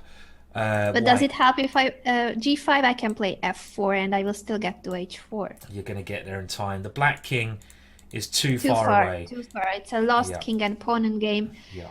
This is very painful for the Norway Gnomes. As you have mentioned, they would need to win today's match if they want to qualify. And they certainly want to. That's why Magnus is playing. He cares so much about his team and about making it to the playoffs. That's right. And well, I mean, Torbjorn has tried to hold it now by putting the king here. But the way to win this, White will go G5 and play F6 at the right moment. And he'll play F6 when the kings are opposite. So do you go F3 or do you go F4? That's the only thing you have to work out here. You don't need to push it 2 pawns. You've got to push it so the king is on G8. So we can work this out. If we go F4, king G8, F5, king here. So you should go F3. I think F3 is the winning move here. Okay, he's trying to play a different way. Probably found another way to win. And now... This is also because he's going to win the G7 pawn. But wait, there are the stalemate possibilities. Yeah. King H8. It's stalemate. I think he can just put the pawn on F6 and then take with his pawn. But he hasn't got much time. He's got to be a little bit careful. Yeah, that's the easiest, exactly. Yeah. Well, this is nice. No, this one too, because next move, King H8, F6 and G7 with a check. And it's going to end in checkmate here. And we can see Black has now resigned. The reason Black resigned is that he can only has one move because he's in check. The king has to go there. And now White grabs a queen. And after king here, well, queen G6 is even checkmate there. The end of the game. So 2-point lead there, Anna. 2-point lead for the Delhi Dynamite. Lead for the Dynamites. So far, they are doing very well in beating the team of the chess world champion Magnus Carlsen. Still 2 more rounds to go, but this is getting really tough now for the Norwegians. The other Norwegian team, the Oscar Trolls, they are fighting for not finishing on the last spots because it's not only about qualifying, but also you should try to avoid being relegated from the Pro Chess League. The last 2 places will not make it to next year's Pro Chess League. Yeah, indeed. And I've seen in the chat on Twitch, I can see Nadechik. Hello, Nadechik. Glad you can join in. He's put in the little... That's one of my emotes. Put that in your pipe and smoke it. So it's nice to see it popping out occasionally. And of course you can subscribe to my channel and to Anna's Twitch channel as well. But if you do subscribe to the Chess.com channel, you will get a little notification now at this moment in time. And So you get some cool emotes that I'm gonna use once again. Now let's use the Magnus emote, whether he will have this face or he will be the happy Magnus. That's up to the Norway Gnomes. Magnus has won 2 out of 2, but his teammates are not helping this time. is that one of your own Did you make that emote yourself, Anna? The Magnus one there? It's if you're a subscriber to Chess.com, you have cool emotes like this one. So then you Cool. will have the disappointed Magnus face. Yeah, and Magnus has been voted one of the best looking men in the world. I think he got voted by something like Vogue, the fourth most eligible bachelor in the world, but probably not when he's doing grumpy face. We don't not with grumpy face. So. Simon, you know more about Magnus's looks than I do. Do you read Vogue and those sorts of lady magazines? And I have to keep up with the latest developments in the world. I've got Vogue, monthly subscription. Trying to think of another one now. I can't think of one. I've got them all though. I've got them all. They all come through. I've got to have a little flick. Keep up the latest news. It's all part of the job, Anna. It's all part of the job. So. I thought I was happy with getting my new in chess every month on every time there's a new in chess magazine coming out. But I see that I need to subscribe to more magazines. You do. I'm missing out on lots of information. Surely you'd enjoy a bit of Vogue, Anna. No, I do, but I check those things online. Don't worry. I get informed, but I did not know about being one of the top bachelors in the world, Magnus Carlsen. He got voted, as Magnus Carlsen did, as one of the top legible, should we say, bachelor in the world. Up there above some pretty top movie stars, Whoa. That's it. So, he's very popular in Norway. Very popular in Norway. If you go to Norway, you will hear of Magnus. Okay, well, should we try to find another game? I'm just having a little flick now about what's going through, and what we normally do, we normally stick to the top 2 matches, and then we go to the other 2 matches at the end. But do let us know, and of course we want to naturally have an eye on the world chess champion, who's got 2 out of 2, and I'm just going to have a look now at the individual scoreboards for the league so far. So let me just bring up the individual scoreboards, and I just have to do a little change, and you can see, I've got a bit of it clipped out, but you can briefly see there that Magnus Carlsen is doing very well on board 1 with 2 points. But okay, and I'm back in the aquarium there, even though I've got a little bit of a weird line going on over my head. I love the aquarium. Love it. Oh, I love the aquarium too, and I'm missing it. Missing the aquarium.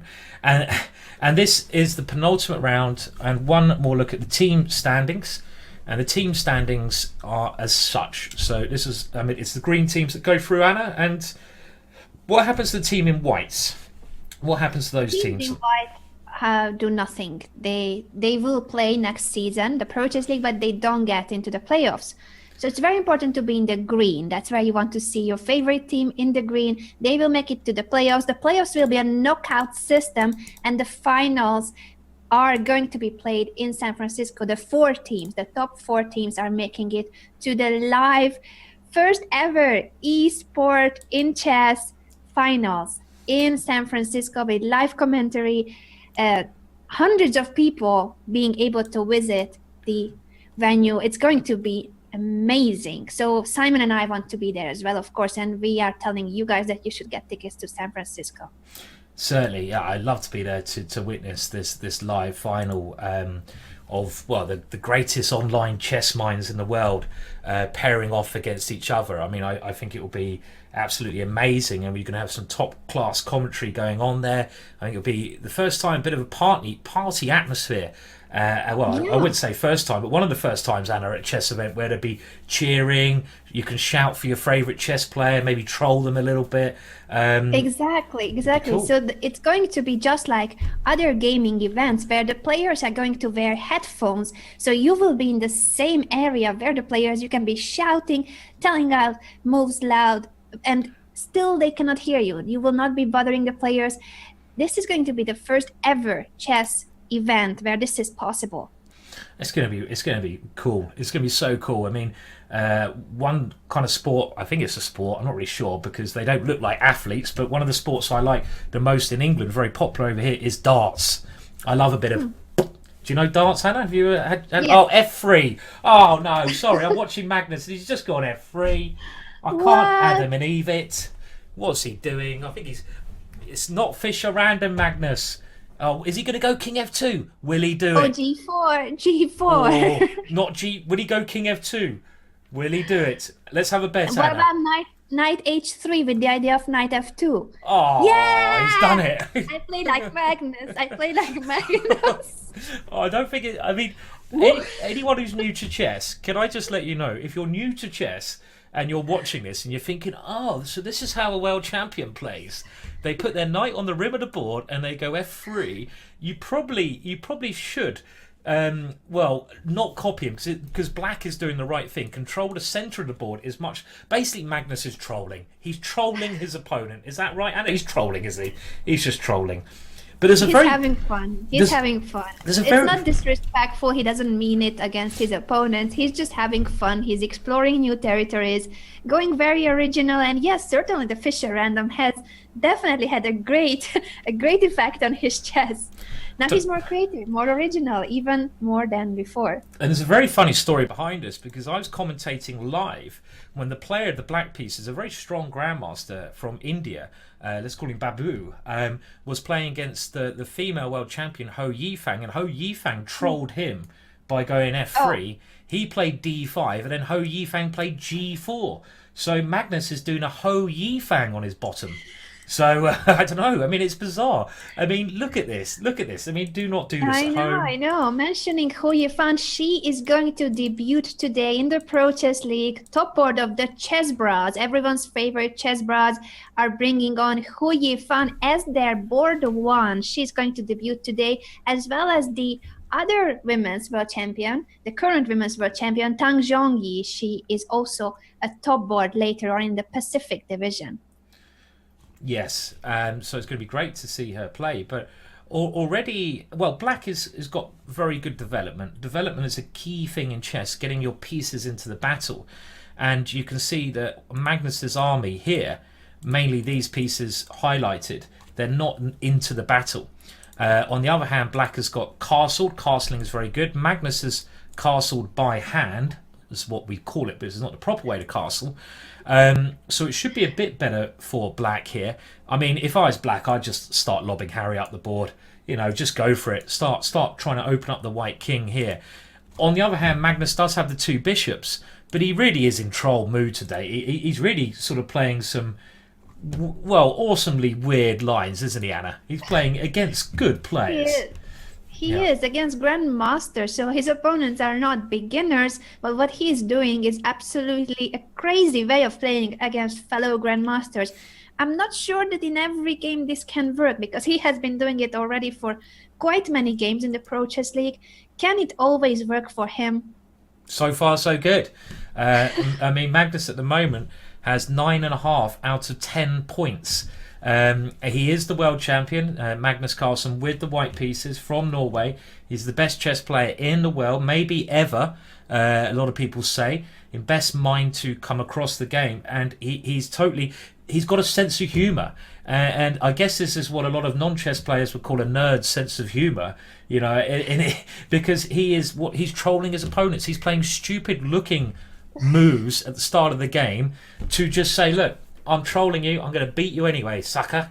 And he's having some fun. He's enjoying himself, and that's the main thing. He's enjoying himself. He's enjoying himself for sure, but I'm afraid that his position is just not good, because He looks a bit Black's dodgy. kingside attack. This is about opposite side castling. You see the white king on the king side, the black king on the queen side. The player who gets there first with his attack against the opponent's king is going to win the game. And here I feel like h5, h4 is just right there, coming in two moves, and white's development in the queen side is not finished yet. Bad, bad, bad. And I can see that Amadan, Killian is disagreeing with this. But you know, I think I would certainly like to be Black. And here comes Harry. Oh yes, come on, boy-o-o, come on, boy-o-o, do the job. And he's coming up the board. And the reason for opposite, one thing you can do, as you said, Anna, when you castle on opposite sides, you can throw your foot soldiers, the pawns, at your opponent's king, because it won't weaken your own king position. You need your pawns close to your king to defend it. If you look at black's king, black's pawns here are like the bodyguards for the king. They keep very close, like close protection, and they're guarding the black king. So black would not want to start moving the bodyguards away from the king, because then they won't be able to protect it in a possible way. But here, Magnus seems to be in a little bit of trouble, but can he do some great defending and turn this slightly dubious position around? But when you're going to play stupid openings like this, you're going to get in a bit of trouble, aren't you, Anna? You're not going to be able to, think of an opening advantage. That's for sure. Well, certainly not, but it looks like he has been doing very well so far with crazy openings, the world champion. This time I'm worried about his position. At the same time, let's just remind everyone that there are other matches going on, and the movers have just scored another victory. They are getting close to tying the score against the magicians, which is great after a 4-0 first round. Yes, and yeah, I agree, and it's going to be very close today, and this is a game the Riga Magicians need to win, but also the Norway Gnomes need to win, and Magnus kind of needs to win this game, I feel, if the Norway Gnomes are going to go through. This is a big game. Now, black is actually playing very positionally. He's played h4, which kind of forces g4, because again, white needs to keep the pawns close to him, and he needs not to open lines, but black is going for a dark square strategy, where the knight is hoping is going to get into f4, which is a very nice square for the knight. White's bishop is also terrible, Anna, isn't it? Because it's just looking at pawns. Yeah. So it's more positional now. Black's going for a positional strategy rather than, a crazy quick win. But I mean, Magnus is such a good defender, Anna, that I don't know if this is the way to do things. I don't know. What do you reckon? Was it, or should he just gone for it? I thought that black could have gone for something more aggressive, even though this looks very nice for him, as you have summed up. The knight will land on f4. That is called an outpost, since this is a square that cannot be attacked by any pawns, and it is defended by the black e5 pawn. So very nice spot. That's where you want your knights. Simply, he will need to find a way to break through. Now, everything is very closed on the king side. He will do. I mean, should black keep queens on the board, or should black exchange? Black thinks that he should keep the queens on. He could have offered the queen exchange by going queen here when the queens both come off. And whenever you've got an equal exchange in chess, you should always think, does that benefit me or my opponent? And black's thinking, well, look, I think the white king is weaker. When your opponent's king is more weaker, you want to keep queens on because the queen is a big hitter. Now, his bishop takes g4 on the cards here. Not anymore. I think he was hinting at bishop takes g4, but after knight e3, it's well defended. And this fight, knight could land on f5, though that is not an outpost. You see that there's a pawn on g7, so any moment black could push g6. That's not the same situation as the knight on f4. That's right. I mean, if I was black, I'm just thinking, how would I try to play this? I think I'd be looking at playing f5. I want to play the f5 lever. I call this a lever, because I want to try to maneuver white's pawn on g4 away from its position, for one of the things I spoke about before, that it opens up the white king, and then I can try to bring a rook to this square and line up against the king. So I'd really, as black, be looking at f5, and Magnus is definitely worse here. He's should we put a bet on? We haven't had a bet, Anna. Do you fancy a little sportsman bet here? What's your bet?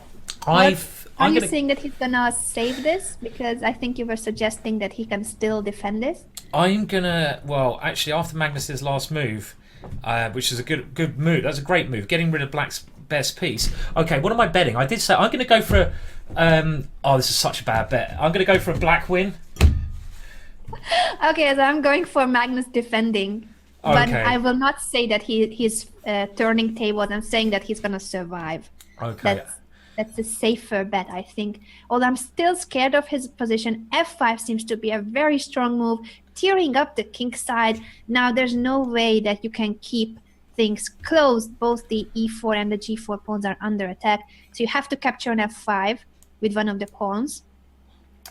Yes. Which one would you capture with, Simon? Well, I think that the tactical idea, f5 is a great move, because the tactical idea of black's is if white wins a pawn and white can temporarily take a pawn here, that black is going to go bishop to d5, and try and next move put a rook on the open file. Now rooks work in straight lines, so you don't want to have any pawns in the way of the rooks, and do something like this. When I think Magnus here would be forced to give up the exchange, give it up the rook, because if you go rook e3, the only square where it's not going to be taken, rook g8, putting the rook on the open line, well then rook takes g2 is just winning, simply winning. So Magnus having a long think here, and he's gone e takes f5, g takes f5 is being played, and I expect he's going to have to somehow give up the exchange. I mean, can he go rook takes f5 here and try to get the queens off, get some kind of blockade? I'm thinking rook takes f5, pawn takes f5, queen takes f5. I want to get the queens off the board, and maybe follows up with a bishop e4. But even here... He did not take on f5. He plays rook e1 instead. That looks very suspicious. If f takes g4, what is his idea? Well, if f takes g4, he's basically gone nuts today, Anna. Magnus Carlsen he's. Do you reckon he's had? I don't know. He might have had too much caffeine or something. What is happening? He's playing trolley openings. I mean, okay. Well, did this happen? Let's keep it a game, because I mean it has happened. Magnus has taken back the h-pawn, but now his king is very weak. It's so weak. So weak. What is our bet about, by the way, Simon? Because I feel like you might win it. Okay, well, I know Lawrence bets with Jennifer chocolate bars all the time. I think, should we go chocolate or a glass of wine on next time I see you? I'll leave it to you. I'm a chocoholic, so I certainly would take a box of chocolate. Well, I don't know about a box. I was thinking more of a little bar, All right, one bar each bet. One bar. Because I'm losing this one, maybe. No, I'm still believing in Magnus. Magnus, you can do this. You're the man. You're the world champion. Show us that you can survive whatever bet position you have. So, Anna is rooting for Magnus with the white pieces, but it's a bad position for Magnus. Go on. By the way, do you know that I'm an honorary Norway Gnomes member? So I'm of course rooting for the Norway Gnomes. I got it from the captain of the Gnomes, John Ludwig Hammer. I was named an honorary member of the Norway Gnomes, so I need to see my team in the playoffs. And well, the Norway Gnomes, as you can see, the team above. But how did you become an honorary member? Did you? I don't know, but I got the title. Did you go through phasing, as they do? Did you? Actually, John told me that they were going to call me as a player, but since I'm a commentator, they couldn't get me as a player. Okay. So I became an honorary member of the Norway Gnomes, which is unfair because I'm rooting for the other teams too. But I got the title from the Gnomes. Okay, so well, I'm hoping the puffins from Reykjavik are going to give me my invitation to be an honorary member.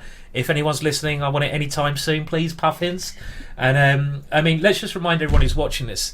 Me and Anna are just commentating on what we call the Eastern Division, but there's many more divisions. And when me and Anna finish our commentary, there is straight away more chess, more commentators, and we're in the sort of the all stages. Knockout stages happens in a couple of weeks, Anna, I believe. So it's a day of chess, isn't it? A day of online chess today. A lot of chess, and it's the world's best players in every division. There is a world top 10 player fighting together with his teammates, and it's definitely a team competition. We see Magnus Carlsen, the world champion, winning his games, but his teammates are not getting the score, so that's why the Gnomes are losing this match so far. And this game, well, critical. I don't know what's going on right now with this G5. Well, it's really critical. Magnus has got a pawn back. Really very interesting on the board now, Anna. I mean, I was wondering if bishop f3 in that last position was some tactical idea, or if black could give up the queen, but it's really complex. I mean, there's a massive threat, or something like h3 or bishop h3. The rook on g8 is so well structured. The black queen is ready to take a pawn, and there's also things of the queen coming to this square, checking the white king. I mean, it still looks incredibly dangerous for Magnus. He's even though he's not a pawn down anymore, it looks so risky, Anna, this position. So risky. And And I can see hello to Nakamura Army in the chat, and anyone else who's joined us in the Twitch chat. We're trying to keep an eye on it when we can. Queen A4. I mean, are you still happy about your bet that Magnus is going to survive? Well, my heart rate is about 140 at the moment, but I'm hoping that I will get my chocolate. You want your chocolate? Magnus somehow survived. Bishop H3 is a huge threat. Queen takes C2 is another threat. Yeah. H3 is a third threat. Shall I keep on listing moves that I don't like for white? It's enough. I mean, does rook take C7 work here? I mean, is this some tactical idea? It's recommended by Killian in the chat. He's certainly calculating something concrete. I mean, he's taking his time now. The idea is after king takes C7, I've brought the black king into the danger zone. And maybe with my bishop on B7, I can get some attack here, like rook to D7 check. But I don't think it's quite working because I can block the check with my rook. And I don't see a way in for white here. Queen E5 check. And now, well, can I play something like... It looks like it's a bit dangerous, but I don't believe it. I don't believe it. He'll probably play it now. Let's see. Do you believe it? Can he go rook takes c7? I don't think it will work, but I've been wrong before many times. So many times. He must be calculating something very concrete. So rook takes c7 is one of the most forcing moves that are there in the position. If it works, he's a genius, and it has all been his plan being worse. He has played one f3 in this position, in the starting position. In this game, I was going to say one f3, then knight h3, knight f2. Then he got simply a worse position, and here we go. He might have some tactics. Does he have tactics here? We're waiting to see in his time. He's got quite a lot of time to work out whether the tactics are working. But do you know the name of this variation, Anna? It's got one of the coolest names in chess. I'll show the opening moves that Anna just demonstrated. Magnus played one f3. This is supposed to be the worst ever first move that white can play. On the first move, don't play one f3. Okay, let's work out very quickly. How many first moves does white have? 16, 22, 20, 26 first moves, maybe? Something like that. And f3 is the worst move, but the world champions played the worst move. I mean, and then he's gone with his knight. I mean, what? Ridiculous. Do you know the name of this? Do you know the name of this sequence? I see it now on Chess.com. So okay. You guys should check the games on Chess.com, because there's also the opening encyclopedia telling you the name of the openings. Crazy Cat Variation. I never knew that. I never knew it's called the Crazy Cat Variation. That's new to me. Cat written with a K. Crazy and cat both are written with a K. Yeah, and we're talking about the way people start the game. So the way the game started is basically has a name. I think there's something like, I don't know, 3,000 different ways different names for the way chess can start. The Crazy Cat being one of them.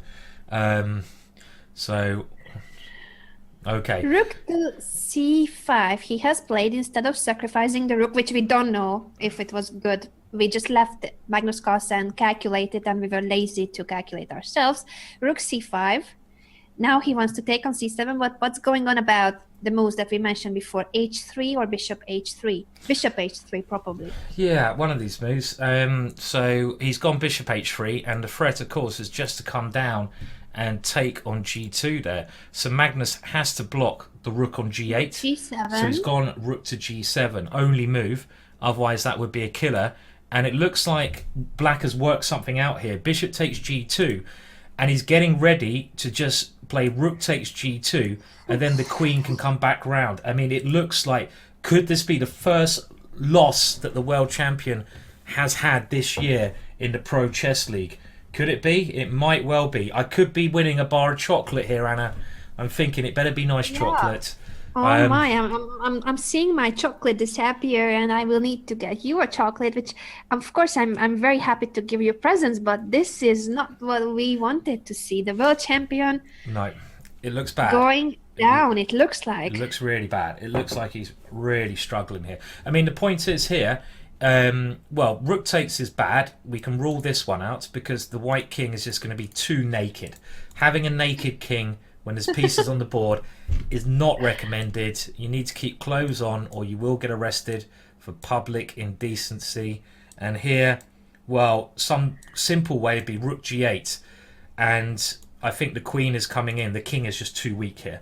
You can't play a line like this. And if we go back to the position, what else can Magnus play? Well, can he play king takes g2?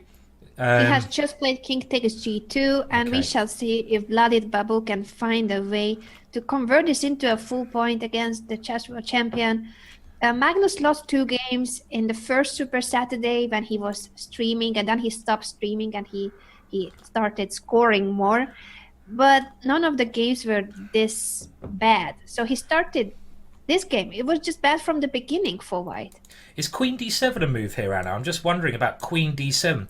I'm trying to force your rook. Wow. Well, maybe not, because you've also got rook g5. If all the pieces come off, yeah, I think maybe you can take here and then block the check towards the king with rook g5. Oh no, then I have queen d5 check. Whoa. He's going for something different. He has taken on g7 and then queen f4. It looks very logical as well, because now he is threatening with moves like rook to f8, simply bringing the rook to the f file. And thanks to the h4 pawn, Harry, this is looking very, very bad for white. Yeah, it is. It's looking bad, but you do have a move to try and defend now. So rook c4, he's trying to harass the queen. I mean, it looks bad, but Magnus is still defending. I mean, Magnus is finding only moves here, and it's still not clear where the win is. I mean, h3 doesn't seem to help. You can just take that one, and there is a threat in some positions to black c pawn. So if I went queen to ce3, which would be an awful move, white would have checkmate with queen takes c7 and now a counterattack. So you have to be a little bit careful how you play here with black. What's he going to do? Is he going to keep checking? He needs to get the rook in, doesn't he? If black can get the rook in, black will be winning. But he can't get the rook in at the moment in time. So maybe it is. Maybe you do go. I don't know. h3. I can't get to work. I don't know. I can't see the way through here, Anna.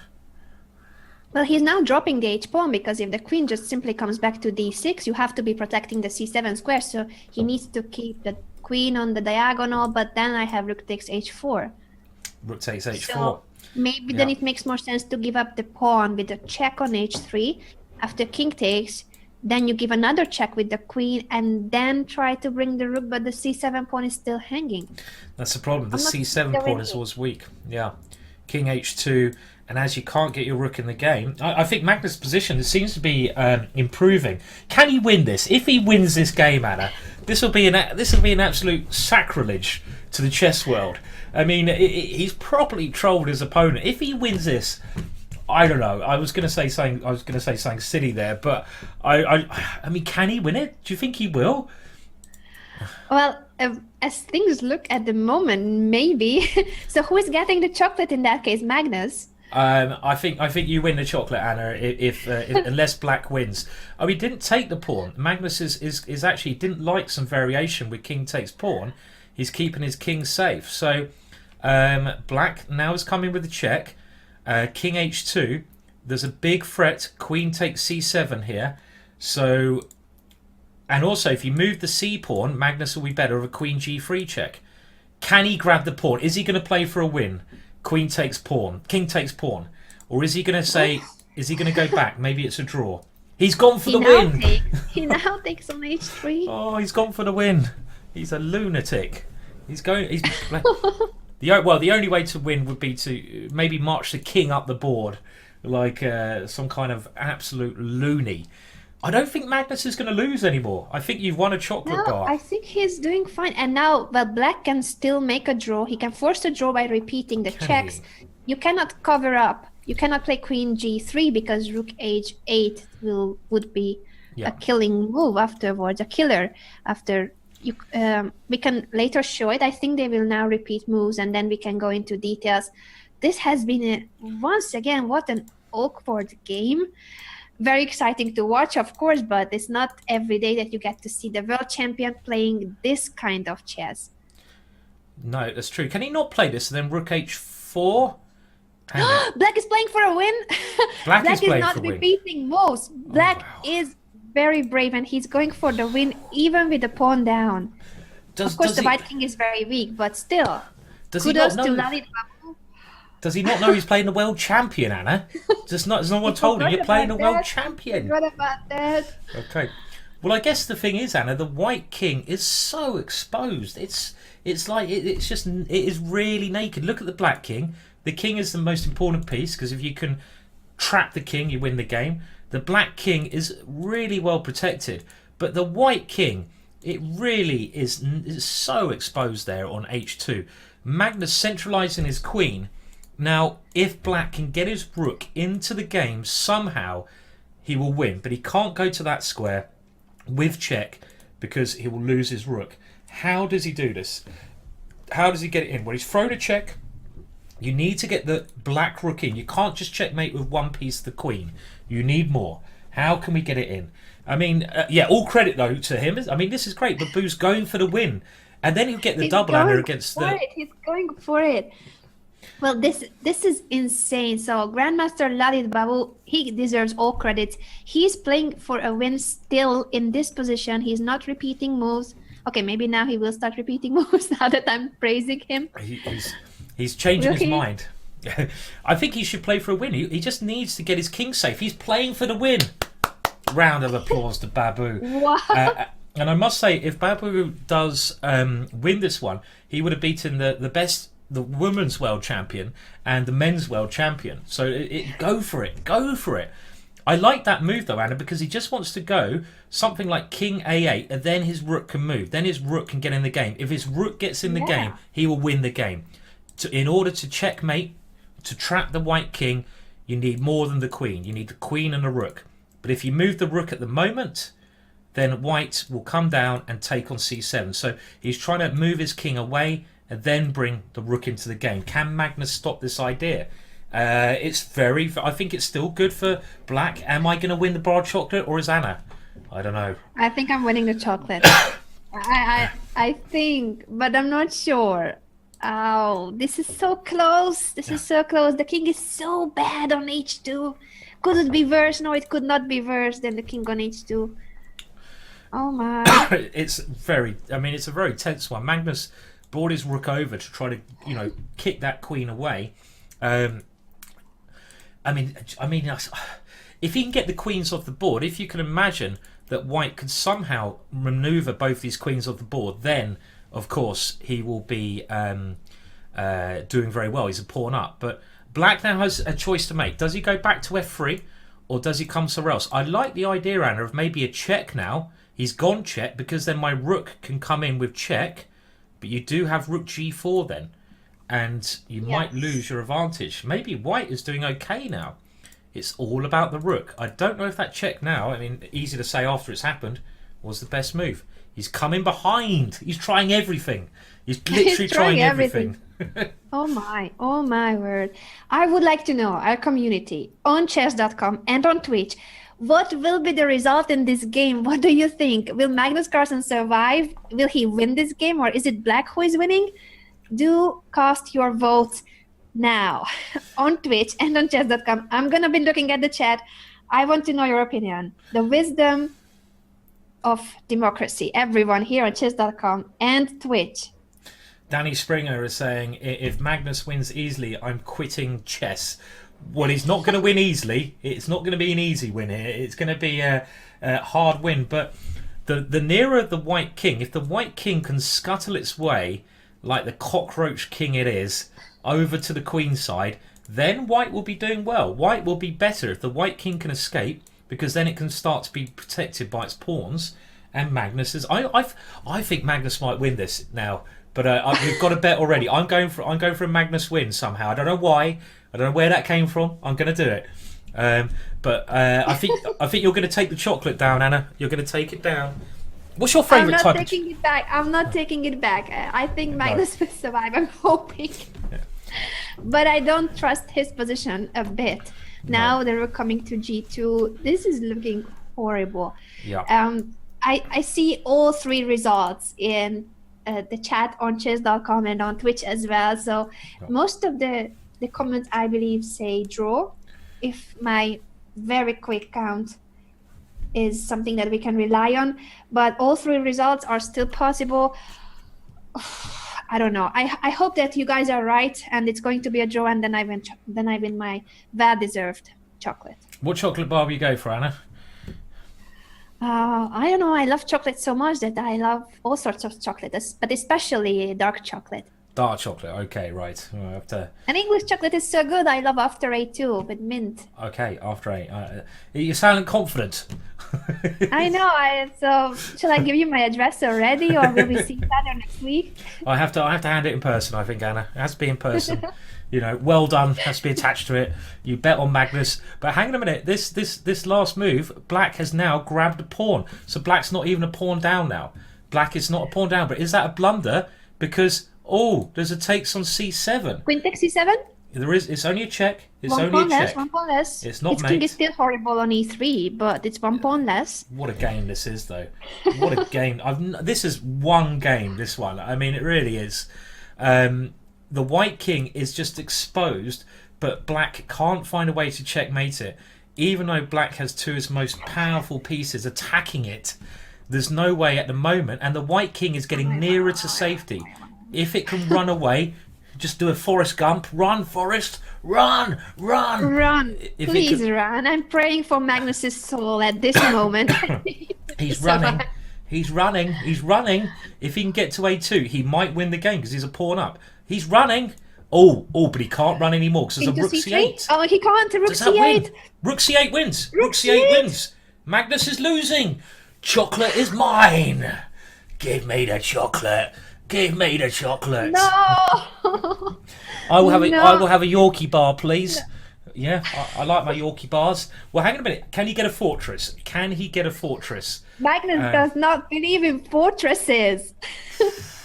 I mean, this must be winning. I don't believe this is a fortress position, but it might be. If Magnus can get the king here, the rook, he's just going to keep the rook there, and he's going to say to Black, how do you make progress? Because the rook is fantastic. I think this is still winning for Black, Anna. I mean, I think it must be. What do you reckon? I can't believe it, Simon. Chocolate. Yeah, chocolate. The chocolate. Please. The movers are on 6 against the magicians, but all we care about right now is the world champion losing, and then the Dynamites are very close to winning the match. This game is a win for Lalit Babu, who has been having the upper hand for the whole game, and then he declined a draw on several occasions. Brave player. He's a very brave player. Very brave player. Kudos to Lalit Babu, but I'm missing my chocolate. This is going to be a big win. If you look at the score group, also 8.5 is the winning score. And if Delhi Dynamite win this game, they're only 1.5 points away from 8.5. It looks like, they need, for any chance for the Gnomes, Magnus needs to pull some kind of draw out of the position here. But I don't see it happening. The threat is queen to b4, and then queen takes a4 check. It looks absolutely hopeless, Anne. I mean, you can do this now. Queen check, queen check. It is hopeless. He pushes c6 as a last try, but you can take both pawns, first on a4 and then c6. Yeah. This is completely lost. The world champion will have to resign. Yeah. Huge upset. Lalit Babu beating Magnus Carlsen with the black pieces, and he had been having the initiative from basically move 2, and he has been going for the win. Did not care about the draw, did not get scared, didn't panic. Very well-deserved victory for the Indian player. Yeah, totally. And actually, the win, they've already got it down as 7-3. Has someone already put the win down? It might be 8-3. It might go up to 8-3 then if they win. But of course, White can't maintain the blockade because Queen takes c3. Black can sacrifice his queen for the rook, and this is just it's an easy win. You just got to be a little bit careful. Does Black have enough time? He has enough time to work out how to do this. He's he's maybe enjoying himself now. I think he's enjoying it, but maybe that's what happens when you play the crazy cat variation, Anna. You get paid. Something to put on your not to do list. Yes. Don't play the crazy cat opening. It was, of course, not just the opening, but Magnus had the worst position right out from the start. F3, knight h3, knight f2.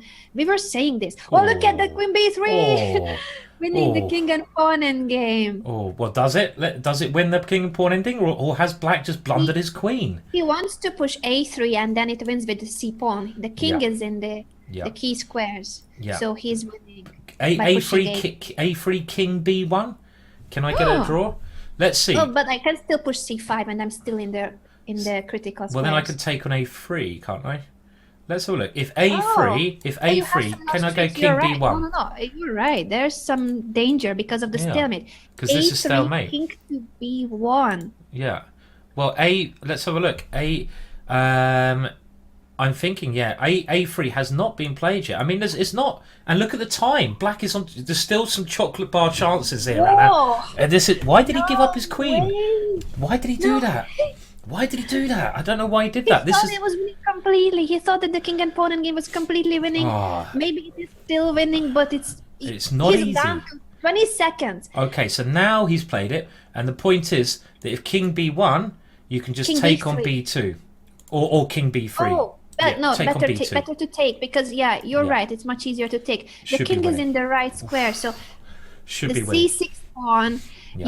You can promote that pawn if your king is in what I call the T, and the T is those three squares in the direction of a T. So you need to draw a T. Do you draw a T, Simon, from the c6 pawn? Okay, It's on my chess.com videos, the king and pawn end games. I'm trying to. So yeah, this is winning then- because it's the T. I then don't move- have a cup of tea now to show it. Okay, so of course, if you want to learn more about Anna's videos or my videos, he's won. He's won. So Magnus has lost the first time he's lost in this year's Pro Chess League. The world He champion lost, has lost. in the first Super Saturday 2 games, but he Uh-huh. barely loses at all. So in general, Okay. he's not very used to losing games. Yeah. Yeah. Well done to Grandmaster Lalit Babu and Brilliant. the team of the Delhi Dynamite. They are beating the Norway Gnomes. It's already Yeah. 8 points for the Dynamite, if I correctly counted that this was the 8th point. They Yeah. only need a half a point from the remaining games to win the match. Yeah, and it's looking very bad for the Norway Gnomes. I mean, if they lose this, they're not going to go through to the final or even the next stage. The final being played live in San Francisco. It's just not going to happen. Magnus Carlsen losing a game today in 86 moves, a very long game. And the game started with Magnus playing the worst move. And I worked out when I said 20-something moves, I didn't really work that out well. Let me do it. 1, 2 times 8, 16, 20 moves, 20 possible moves on move 1. And out of the 20 possible moves, F3 is the worst move. And it's the worst. And he got punished for it. He got punished, but very brave play by his opponent who went for the win in that game. And look at the scores in the top match. The Mumbai Movers are equal with the Riga Magicians, Anna. So very tight games going on. Does that mean Magnus loses his World Championship title by playing that and losing? I don't think so. Of course not. I don't think so, but Right. I'm wondering if mathematically it's still possible for the Gnomes. In case they lose today, they are very much looking on the outside of the playoff qualification spot. I'm wondering if, because of the tie break, that they have quite many game points, if it was still possible, but this is not looking good for the Gnomes for sure. Yes, and I see people are debating whether F3 is the worst move or knight to H3. Well, look, Magnus has played both of those moves on move 1, so who knows which one is worse. And just having a look, I mean, I'm going to try to find some, I don't know if there's another game from the Mumbai Movers still playing now? They're not, they're waiting. They're going to start playing the last round. I mean, it's round 4 of the Mumbai Movers match very soon. And that's going to be the final round because there's 4 rounds in this competition. If you look at the board pairings, this was the different matches that are going on. This is the round 1 pairings, but everyone in the team plays everyone else. So each individual player plays 4 games, and we're moving into the 4th round in the match between the Mumbai Movers and Riga Magicians, and they're equal on scores at the moment. So it's going to be very interesting. Do we have any more action, Anna? We can move over to potentially. Certainly. I was looking at the game between Jan Elvest and Artak Manukyan. So the horses against the Eagles, 2 teams that are tied now for the 2nd place. It's an exchange up for white. So And it's Malev 2-1-2 against Manukyan, Artak. Okay. It's an exchange up, but... I can't actually find the game at the moment, okay, so... now he's winning, I think. Sorry, okay. No, he's winning the piece as well, I believe. Well, we've also... I mean, do you want to stick with the world champion? Delhi Dynamite's have won, but the world champion is playing again. Started his last game. Yeah, let's see. Magnus must be very upset, and when he's furious, he wants to win even more than before. Of course, this hasn't been a great day for Magnus Carlsen. Already before, his previous game was dubious. He could have just lost a piece. Yeah. Against his other Indian opponent, Grover. Then he survived and he even won that game. But you guys were saying on Twitch, karma, he cannot win every game like that. No, it's true. And I mean, I think what we should do, Anna, for this, because the Norway Gnomes have lost their match. They have, you know, they've gone down. You can see the green on the scoreboard above.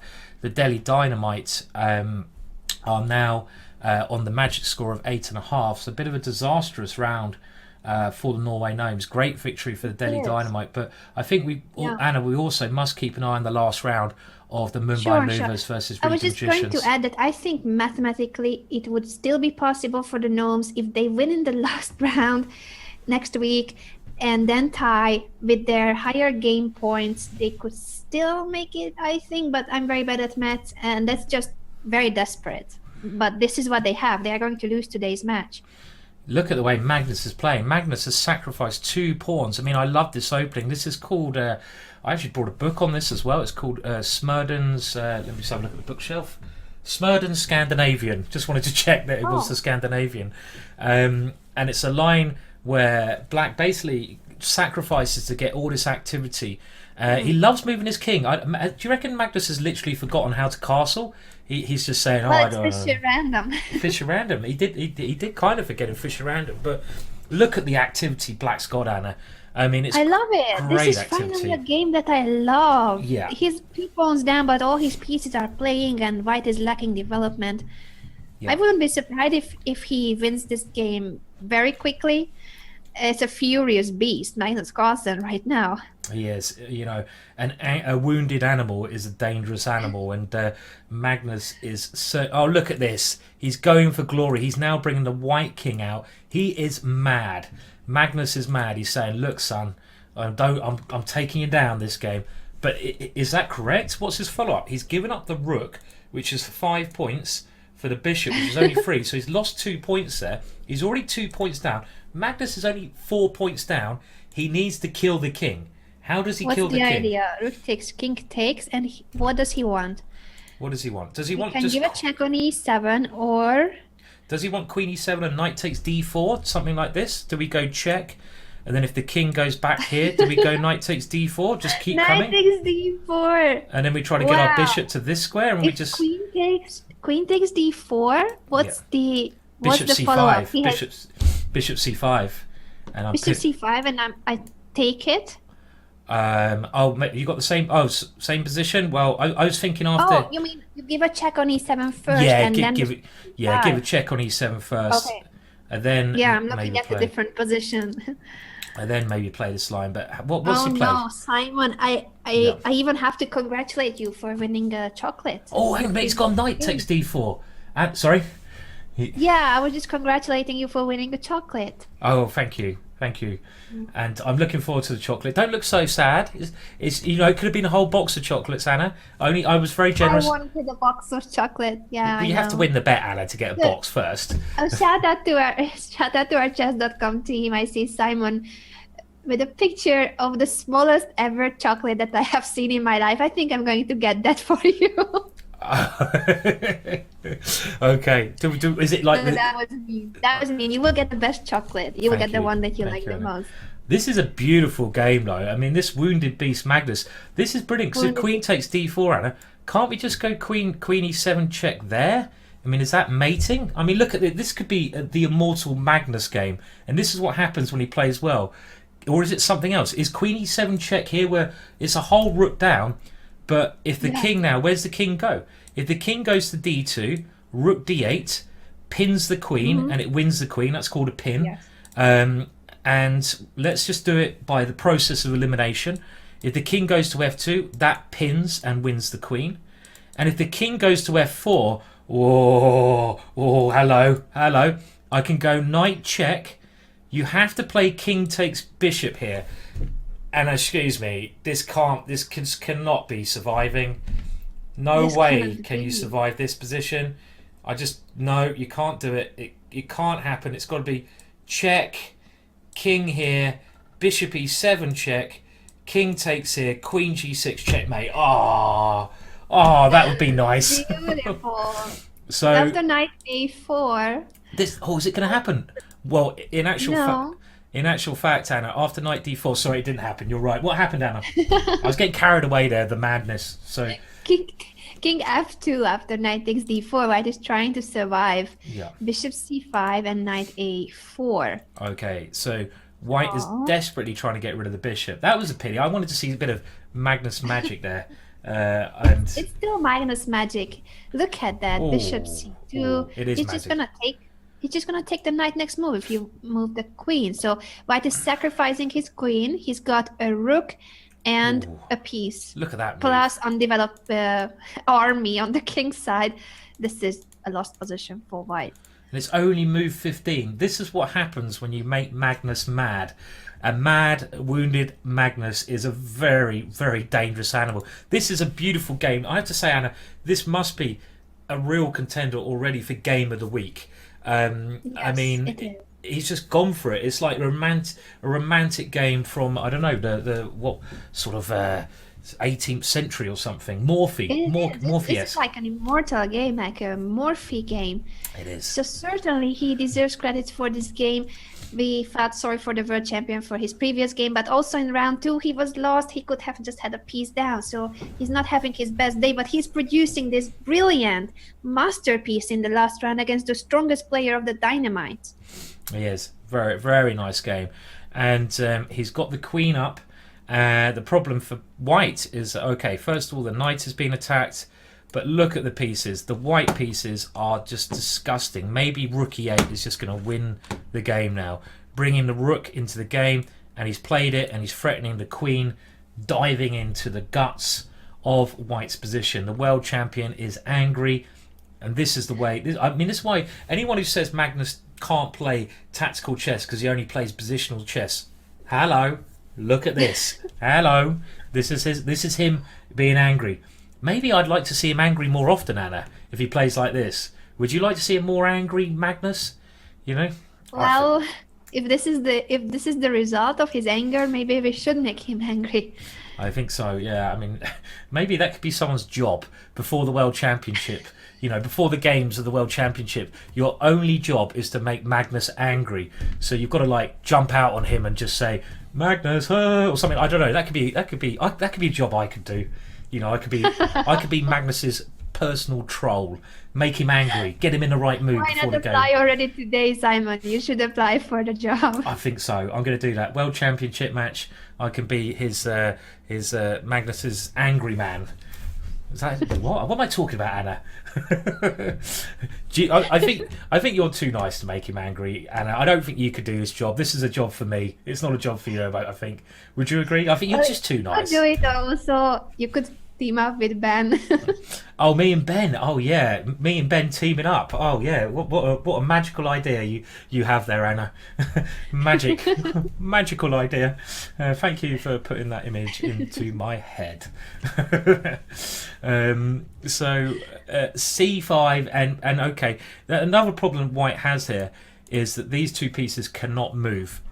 You can't move the knight. You can't move the rook. Well, if you move the knight, Queen e2 check is going to be played because that knight was defending that square before, but it's not anymore. So this is the real problem, and White is kind of in what we call in chess zugzwang, where a lot of the white moves will make White's position worse. So you actually don't want to move, or he could be later on. Maybe not at the moment. Wow, rook takes e4. He's going for the kill right now. Queen f4, and if knight f3, he's gonna take. And he will win one of the rooks. Now after king e1, he takes on e4. So it's a queen versus two rooks, but White is undeveloped. It just feels like it's a queen up for nothing because white's pieces are not doing anything on the back rank. Very nice game from Magnus. I have to say, it's really nice to see these games from Magnus. I mean, this is why he's world champion. If anyone had any doubts at all, he's world champion for games like this. And now, well, it looks like King E1 is the only move when Queen takes G2 is strong. Is there a better move than Queen takes G2, threatening Knight to C2 checkmate? I mean, Queen takes G2 must be good, but is there even a better move here? I would not be surprised. I mean, one way to win, Anna, I guess, is Queen takes G2, and my threat is to bring the Knight into that square where the Queen was, attacking the King with checkmate. I'm also attacking the Rook. If you take my Knight, I take on H1. I'm threatening your Knight. It must be winning. The Queen is... Whoa! What's he done? He has B takes C5. Such a calm move. Simply defending the D4 Knight, and it's game over. Lovely. B takes C5, and white doesn't have a way to prevent Queen G2. You can't move the Knight because of Queen E2 mate. You can't do anything. If Rook D2, he would have had Queen C1 and Queen E3, or what's the best way there? If Rook here, well, I mean, I expect there's a number of ways to win, but I think just Queen here, check, and if Rook to D1, then we have surely an easy way to win here. Queen C3, or is it Queen E3? Queen E3. Maybe this is going to be Zugzwang. King F1, and maybe I just play a move like H5 or something. I don't know. The whole point is, if you look at white's pieces, these pieces are still on their starting rank, and it's like a battle. If you're in a war situation, I mean, they used to shoot people in the army for doing this. If people sort of hid back home rather than get involved in the front line, you'd get executed for that. These two pieces in red, they should be executed for their misbehaviour, Anna. They didn't get in the game. That was beautiful. That was such a joy to watch, Anna. Wonderful game by Magnus Carlsen. I see that the Twitch chat and Chess.com chat, very happy about this game, and also several clips on Twitch appearing about your potential future job, Simon. I think you only need to just copy that Twitch clip about when you were talking about the official troll for Magnus Carlsen. Attach it to your CV and send it to the Play Magnus company, and that's it. You will get the job. I'm very confident. So my job is to make Magnus angry. I'm sure I could do that, but I don't know if I want to. He's a really nice guy. Magnus is a lovely world champion, and he really is, and he's obviously having a lot of fun in this competition. But I mean, it's a job I could do. Make Angus. Why do I say Angus? Who the hell's Angus? Magnus. Magnus angry. I see some new names from Magnus now. Magnus Carlsen is one of them. I mean, that was a beautiful game, though. Absolutely beautiful. People are asking, what is the win after Rook D2? Yeah, let's see now that we have some time. I would imagine Queen C1 and Queen E3 is, I mean, a simple-ish way, because white really doesn't have any moves. He's probably going to run out of moves there, but there might even be, I'm not Magnus Carlsen. I can be his troll, but I can't be his... is there a way... Oh, can we just go Queen E4 here? No, I don't want to allow knight to... Rook D2. I thought that he wanted to give a check on C1. That looks very forcing. Looks very natural. Rook D1, you have the option of either going Queen E3 or Queen C3. Yeah, one of these two. Clearly, both grandmasters understood that this was a completely lost position. Yeah. We are still missing to see the exact way that it would be made. Maybe Queen C3 is better, Anna, because then you got Queen C2, and this is very forcing. Because if we go here, if the king now moves to F2. Trying to get some air, then Queen C2. Okay, now this is forcing. Yes, winning. You win the Rook. King has to go back here. We've got the same position now, but it's black to move, and black can now take on G2. I mean, it's of course winning, but yeah, as you say, it's just got to be played in the right way. But I mean, can we just have a look at some of the highlights of that game? By the way, Mumbai Movers only half point away. Maybe very quickly. I just want to show. This was a beautiful game, well worth watching. Magnus playing the Scandinavian, or Smurden Scandinavian as it said, but one brilliant move here. I mean, look at this. This is contender for move already of the week. Rook takes E3, Knight takes D4, a double sack. And the point is, if Queen takes D4, the Queen doesn't want to do it on my mouse. My mouse is saying, no, I don't want to take that one. Come on, Queen, what are you doing? Okay, then queen e7 would have led to a mating attack in a number of variations. But okay, I mean, a beautiful game by Magnus. Beautiful. I think it's definitely a move of the week candidate and game of the week at the same time. So Magnus Carlsen, he definitely is not happy about his performance today, and his team is, well, they already have lost the match against the Delhi Dynamite, so they are not getting close to the qualification spots. But certainly this last game is a move of the week and game of the week candidate. I mean, when you see a game like that, I really, I love. That's my highlights. It gives me a lot of joy seeing these double sacrifices. So well done to Magnus playing that game. Well done. But we really well done should, to Magnus, and let's hope that you get the job, and then we will see more games like this, Simon. Yeah. So we're saying he played like that because he was so angry. Maybe. I mean, okay, he played a brilliant game against a very strong grandmaster there. And we should now have a look at the other match, Mumbai Movers between the Riga Magicians. Now, the winning score is 8.5. This is the last round, and we can see that the Mumbai Movers, who had the black pieces in this game, are only half a point away. And I think there's, how many games is there? There's 2 games left. So this is one of the games, this one here. And I'm just going to close down some of the other ones. And black must win this game, I would have thought. Sorry, white must win this game. White, the Riga Magicians, as you can see from my mouse hovering there. And what is the other game, Anna? Do you know who the other 2 players are that we've got to keep an eye open for? Let me explain it as well. Sure. Just while I keep an eye on this one. A5 played. White is a pawn up here. That's why I'm saying white should really be pushing everything to try and win. But there is one more game going on, so this can make the score 8-7 if the Riga Magicians can convert the extra pawn. But the other game, maybe it's their board 4, which is still playing. It's hustle time against Parnali 1611. That is Ritvars Reimanis against Parnali Daria, the only female player in our division today. Oh, right. And, if we go to that board, and I'm just having a look at that other board, it looks like the Riga Magicians are doing well there. They can actually only draw the match. My mistake. If the Riga Magicians win their 2 remaining games, it's a drawn match. So that's their only chance. But this looks lovely for white, doesn't it? This game between Ritvars. Anna, would you take white here? Oh, certainly. That's a beast on e5, and the c6 backward pawn is a weakness forever, doubling rooks in the c5. Of course, this is a long game. There's no direct win in these positions. You should be very patient, but I would always take white, and it's a pleasure to play these kind of positions. It is. This is a typical kind of position where the knight and bishop are meant to be the same amount of points, but the knight is dominating the bishop. The bishop is kind of trapped by this beautiful knight in the center of the board. Perfect place to have a knight. So black now tried a little tactic there, Anna. That's quite crafty. Yeah, she's going for some tactics. So if it works, then she's very right about choosing this moment for pushing c5. In case of rook takes c5, bishop takes a4 would have won the pawn back and activated the bishop. Is black surviving this game in the end? Well, white did not take that pawn because, as Anna said, bishop takes a4 is good. And after king a3, I think white's just saying, well, okay, I don't want to allow the bishop to move anywhere, especially taking one of my pawns. So, okay, so what? I think you've got rid of your backwards pawn on c6, which was a weakness for black because it was attacked by the rooks. But white's saying, okay, I don't care. If you take on d4, I'm just going to take back with my pawn.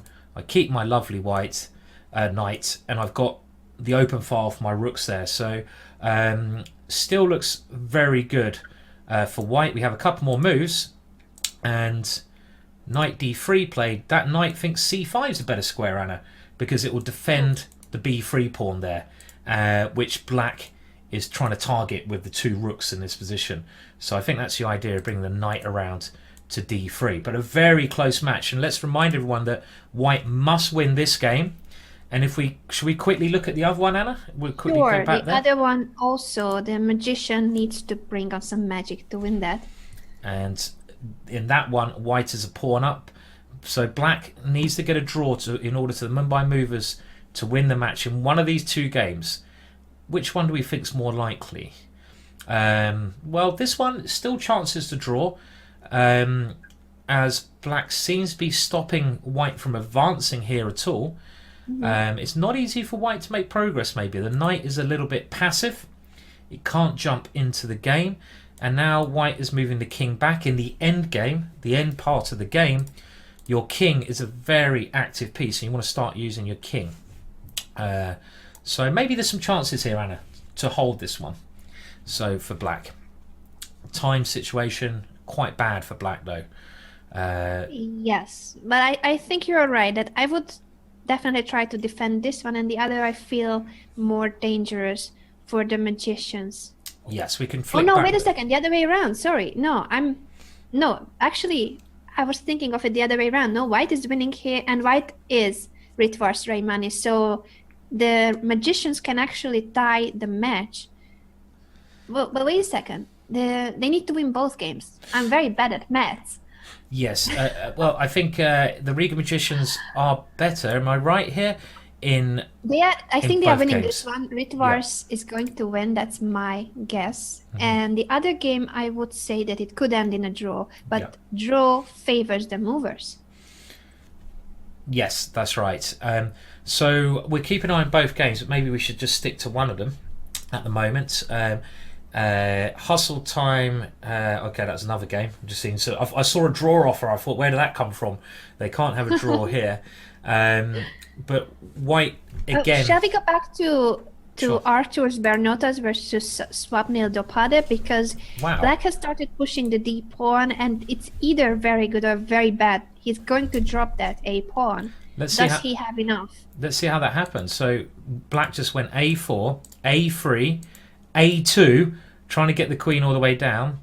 And now black's idea after rook D8 is to keep the rook active, either coming into D3 or to D2, one of these squares. I guess maybe D2 would be nice, but if white in this position plays rook takes pawn, then the rook will come the other way into D3, and black's trying to get active counterplay. I think one of the things that amateur players don't do enough, Anna, is try to play as actively as they can. Always go for maximum activity, and this is what black's doing. The rook becomes very active now with rook D3 on the cards. Instead, white has said, okay, I'm not going to let your rook in. I'm just going to play knight C1, and this way I'm going to stop your rook getting into my position. White wants everything. White wants to win this one. The rook has come in to attack C3 then. And I don't know. Excuse me. Bless you. Oh, thank you. That's Bumratty coming back to haunt me there. Knight E2 defending the C3 pawn. The other option was knight takes A2, but there bishop takes C3 would have worked, I believe. Nice since tactic. The pin on the A5. Yeah.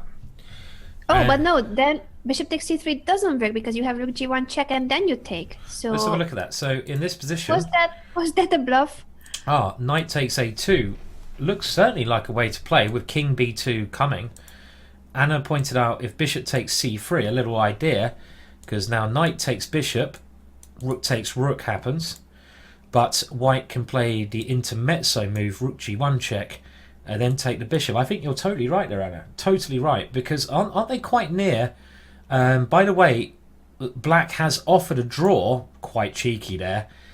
And it was declined, of course. Now, white has won the A pawn anyway. Of course, that pawn could not survive. No. So maybe this is even better because he has managed to activate the king. Yes, and it's still a pawn up for white, with the B pawn coming down the board very quickly. But this is very, very close.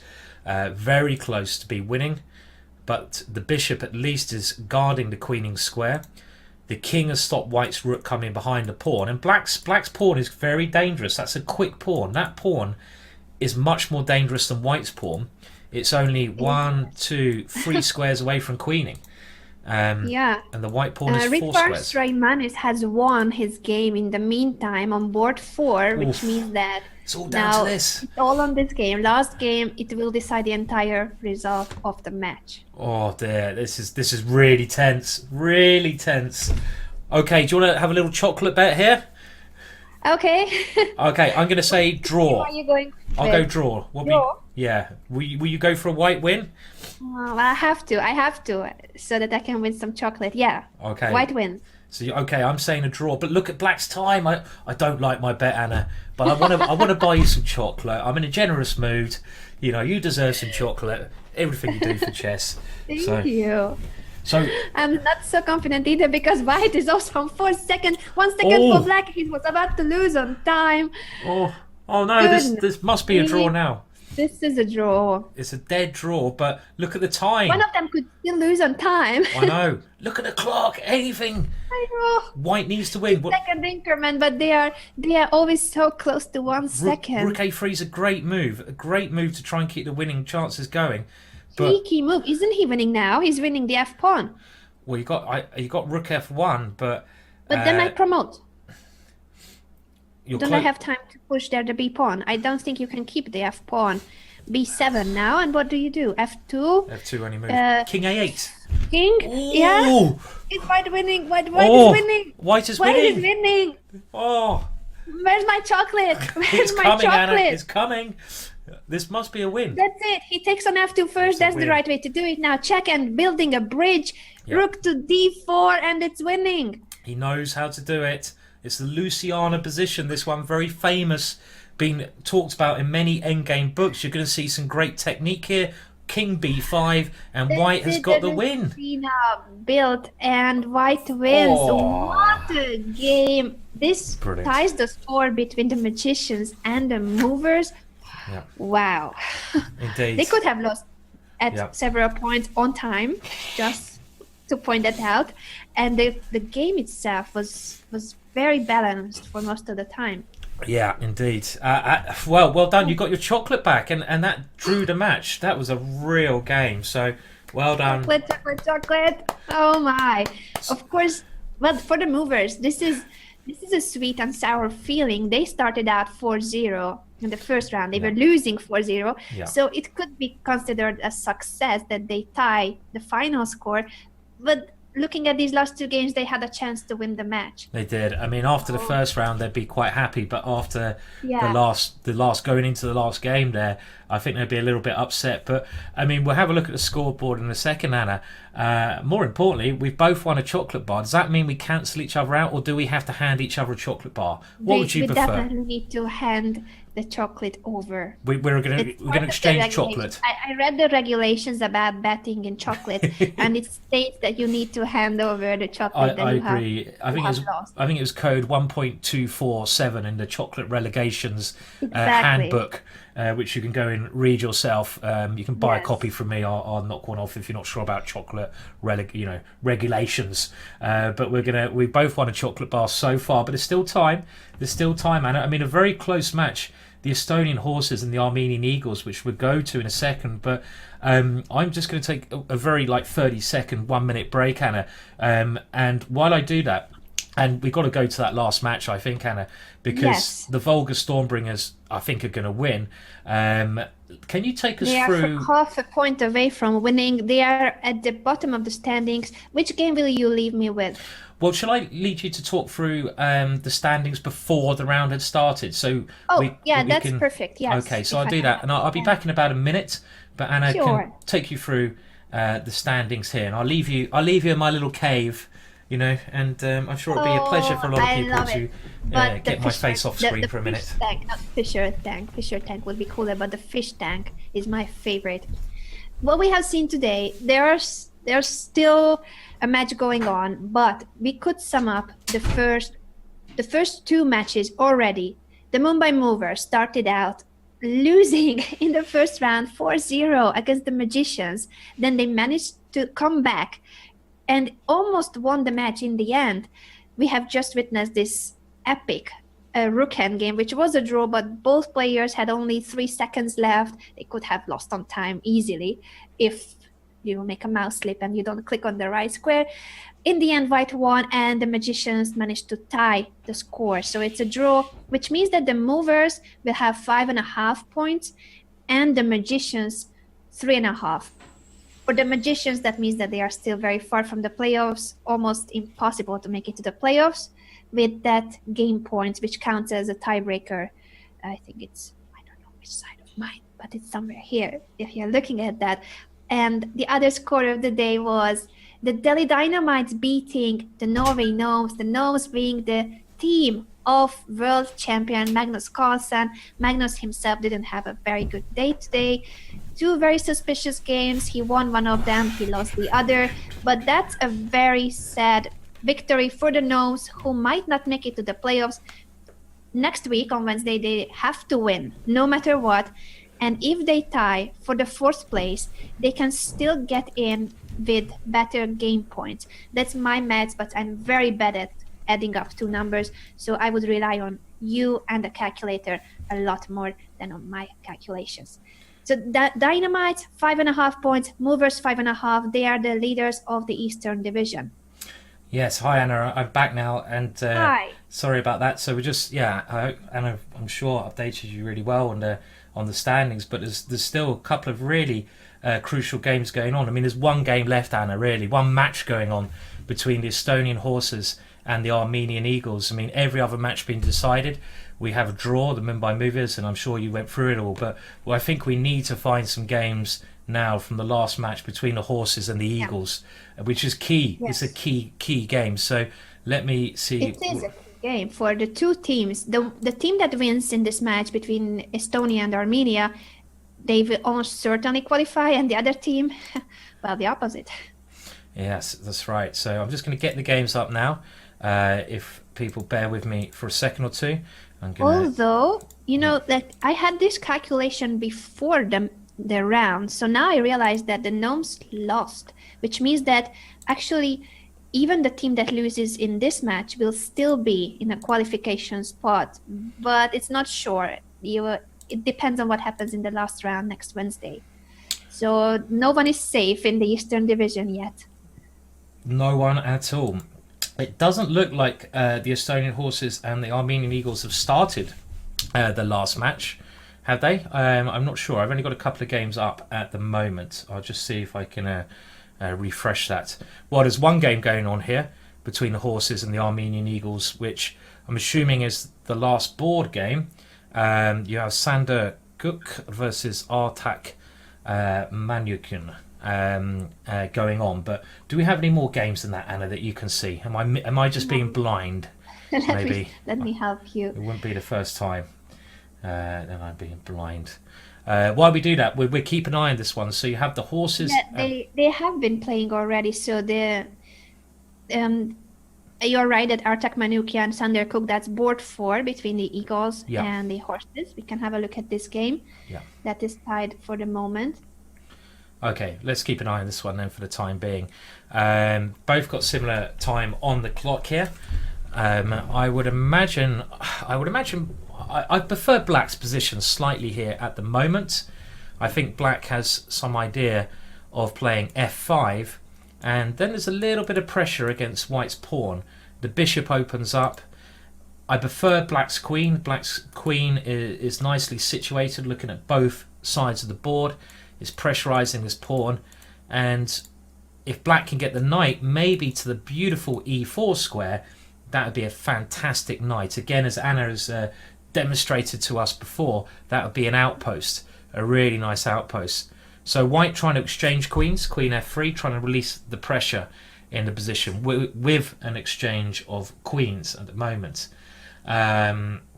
So I think, Niels Grandilius, who was on a massive score, who got playing so well, he had a very bad time, unfortunately, this time around. He only got day for Niels. Happens, doesn't it? Happens. The Gnomes are going to play in the last round against the Estonia Horses. They have to win that match. That's their only and last chance to actually try to qualify for the playoffs. If not, we can say goodbye to the world champion. We can. Yeah, and we want I've got a soft spot for the Gnomes, I'm sure. Well, you're an honorary member of the Gnomes. I'm an honorary member. How could they not qualify for the playoffs? Yeah, I know. I have my tickets to San Francisco because of them. I know. Oh dear, you're gonna have to get them to pay for your ticket now, Anna. I think your I know. forthcoming I want ticket. a refund. Yeah. Now, someone has actually. I've just noticed that something 23 has asked for the individual scoreboard of today. I can quickly show that while we have a look for the other games in this very important last match. So let me just. It'll just take me a second to get that. This is the board pairings, and I'm just going to put the individual score pairings up, and let me just make sure I've got this in the right place. And these are how the individuals on each board today has got on. Well, not that one. This one over here. Here we are. So let me just quickly adjust this, and you can see the individual scorings today of some of the players who have been playing in our division. Well, who scored very well? For the Stormbringers, Sergey has got 3.5, very good score today. And Babu, look at that, 4 out of 4, and he beat the world champion. What a score that is! That's an incredible score there. Babu on 4 out of 4, really impressive today. So there you go. That's some of the individual scores of the individual players. It is impressive. Of course, everybody wants to know the individual score because of the fantasy chess teams and the $10,000. Yeah, that's it. So, the $10,000. How are you getting on? Are you going to win $10,000 this week, Anna? No, I put all my money on the gnomes. So I had Magnus dear. and Niels on my team, of course, and the gnomes as scoring the highest number of points. Yeah. Oh dear. They haven't won the match. No, that was Feels bad. Feels bad. Wah. And I'm back in the aquarium as well. Oh, Anyway, chilling out. Chilling out. The eagles and the horses still fighting. One of their top players of the horses is Jan Elves, the legendary Jan Elves. He used to be among the very best players in the world, top 5, I believe. Now he's playing with the black pieces against Karen Grigorian. That's Mardakar XXX against Malev 212. Malev still being the former Hungarian Airlines. So we bring that game up now, and we have got that game live. And well, this is a very interesting position, isn't it, as well, with the pawn on h6 kind of suffocating Jan Elvis' position here. And also white does have quite a lot of pressure on f7. Materialistically low, black has an extra pawn at the moment, but there's some tactics going on here, Anna. If I was black, I'd be considering something like bishop to d8. I want to kick this rook away. Can I get away with that, or is there something nasty going to happen on f7? Something like rook takes f7, where black has to take that rook back, and then I can 95, and then knight e5, increasing the pressure on the rook, and of course. Yeah, my bishop is pinning the rook. I love that. I love that tactical motive. Yeah, yes, that could be a bit annoying. So white has the pressure in this game. White is pressing black at the moment. The board 1 game in this match. It's still totally tied. Board 3 actually. He's very strong, but he's only board 3. Let's go through all boards. The board 1, Gadir Gusainov. G. Gusainov playing against Hrant Melkumian, 2 very strong grandmasters, super grandmasters as we call them in chess. They have their rating above 2600. That's a super grandmaster. And we can see Queen f4 here has been the last move played, and black is threatening a checkmate.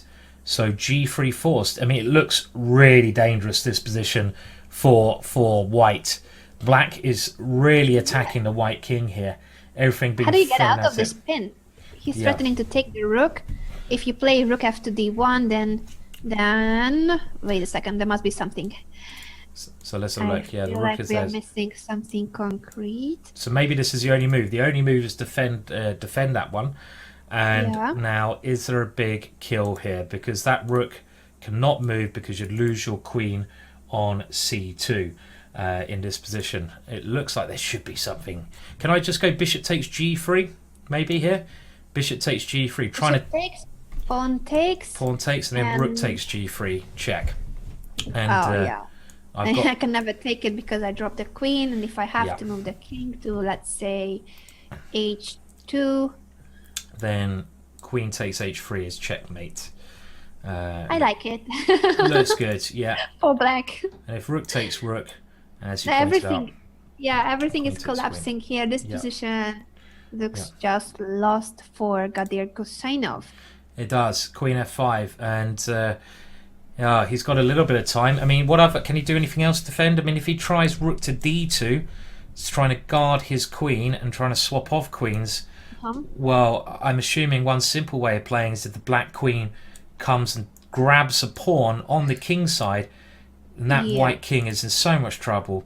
Bishop takes g3, opening up the white king even more. It is a major threat as well on the horizon here. So this looks very good for the Armenian Eagles. I expect they're going to get a win here, Anna. So what other boards do we have at the moment? Any other boards?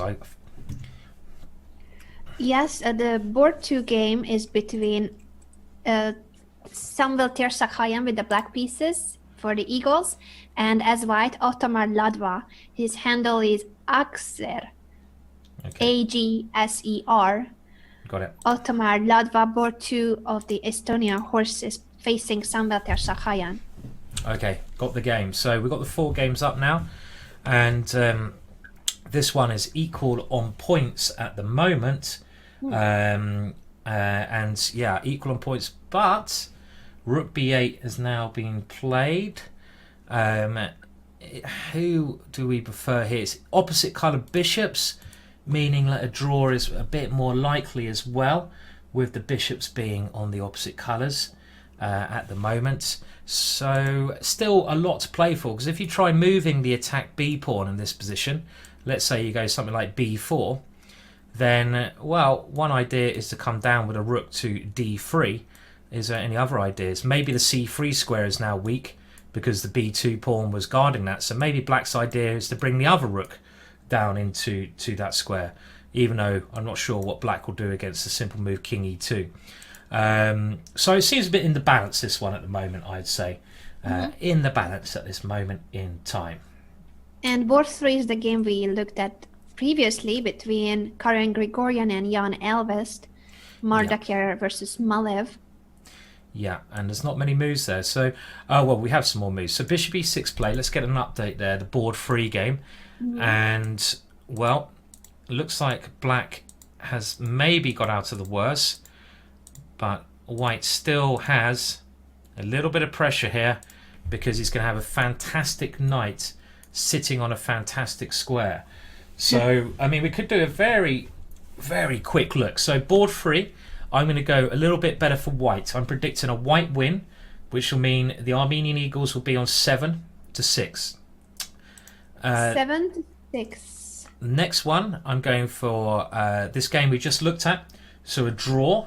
So, Armenian Eagles still 1 point ahead. Wait a second. So board by board, what is your prediction? Because I want to win another chocolate. Okay. So let's go board 1. Board 1. So, Gusainov, Melkomian. Okay, black is winning. I cannot bet against you in this game. Black is winning, I'm pretty sure. Yeah. So it's a victory for the Eagles. Board 2 is a draw. Is a draw, I'm saying. Yeah.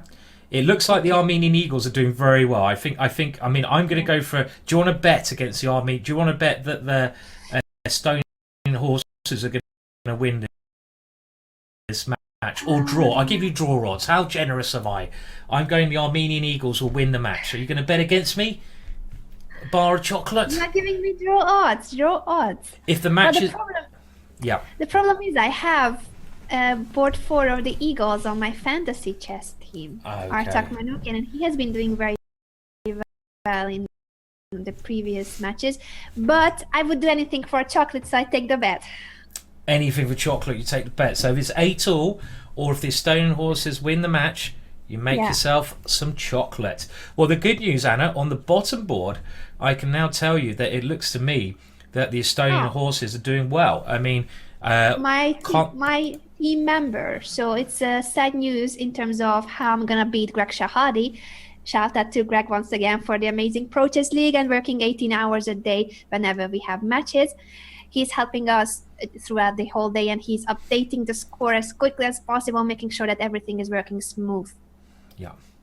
But I mean, but I'm not gonna beat him. I'm not gonna beat him if Artak loses.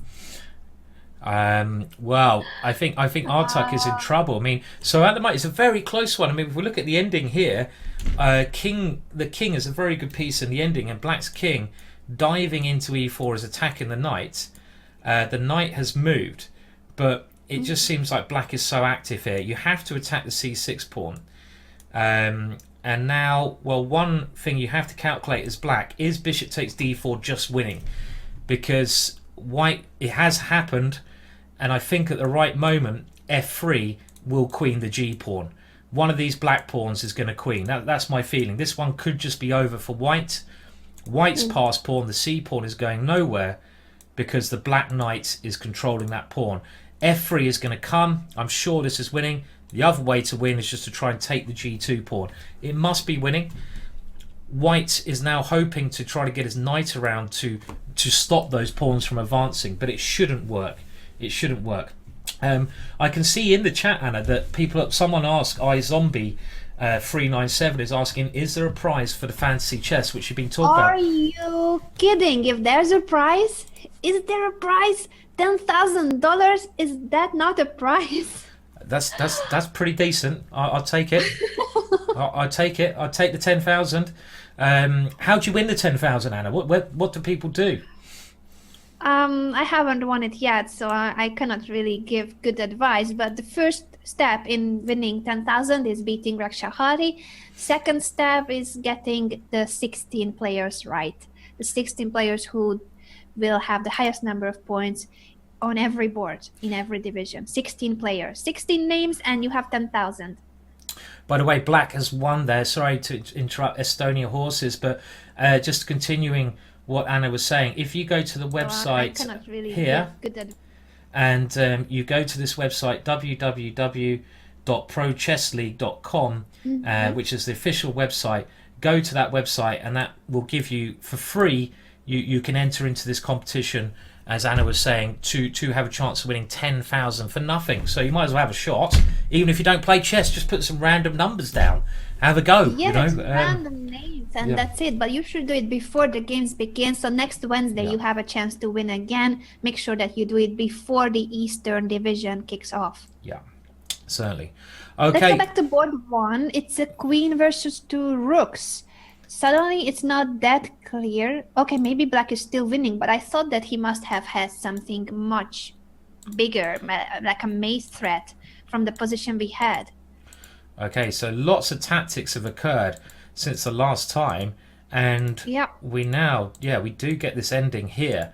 I mean, generally, the two rooks are supposed to be if you can get them coordinating well together, defending each other, working off each other, they're better than the queen. So Black is certainly better here, but he's very much down on time, and there's a lot of work to do to win this one. The only way Black will be able to win this one is he's going to have to win a pawn at some moment. So he's going to have to try to come in and take a pawn, and then use that advantage. Well, I suppose the other way he can I'm just seeing another opportunity. If he can go king h7, and then maybe get a rook to g6, try to even get some checkmate threats against the white king. So it's certainly very dangerous for White, which would bring the score up to even. But White is fighting very well, and White's gone very greedy there.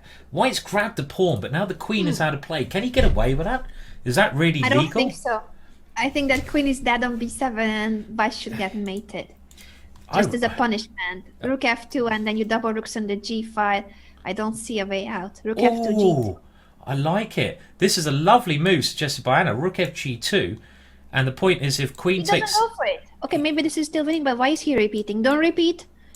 Don't repeat, even though I was betting against you, but you need to win this. This is a winning position. What is he doing? Okay, maybe this is also good. Look, okay, well... He doesn't have time. He doesn't have time. Maybe he's trying... Why not rook f2 g2? h4 and then you move the rook and you would give mate on the h file. I don't know. Well, Anna's saying in this position, Black played rook to f3, but Anna has, I think, pointed out a win. Maybe after rook here, with the idea rook g1 and the other rook coming to g2, checkmate. Can white defend? The only way that white can try to defend seems h4, so the king can try to run here, but then rook to g4 and rook to h4 is going to be checkmate. And I think you nailed it on the head there, Anna. I think that was a win for black in the game. He's doing the same though. Now he's getting the same because he provoked king h2 and now he has doubled. Same idea. And in case of h4, you give a check. I think yeah, you give a check first so you know where the king goes. If king h3, it's mate in 1 on g3, and if king h1, we have the same position with rook g4, mate on h4.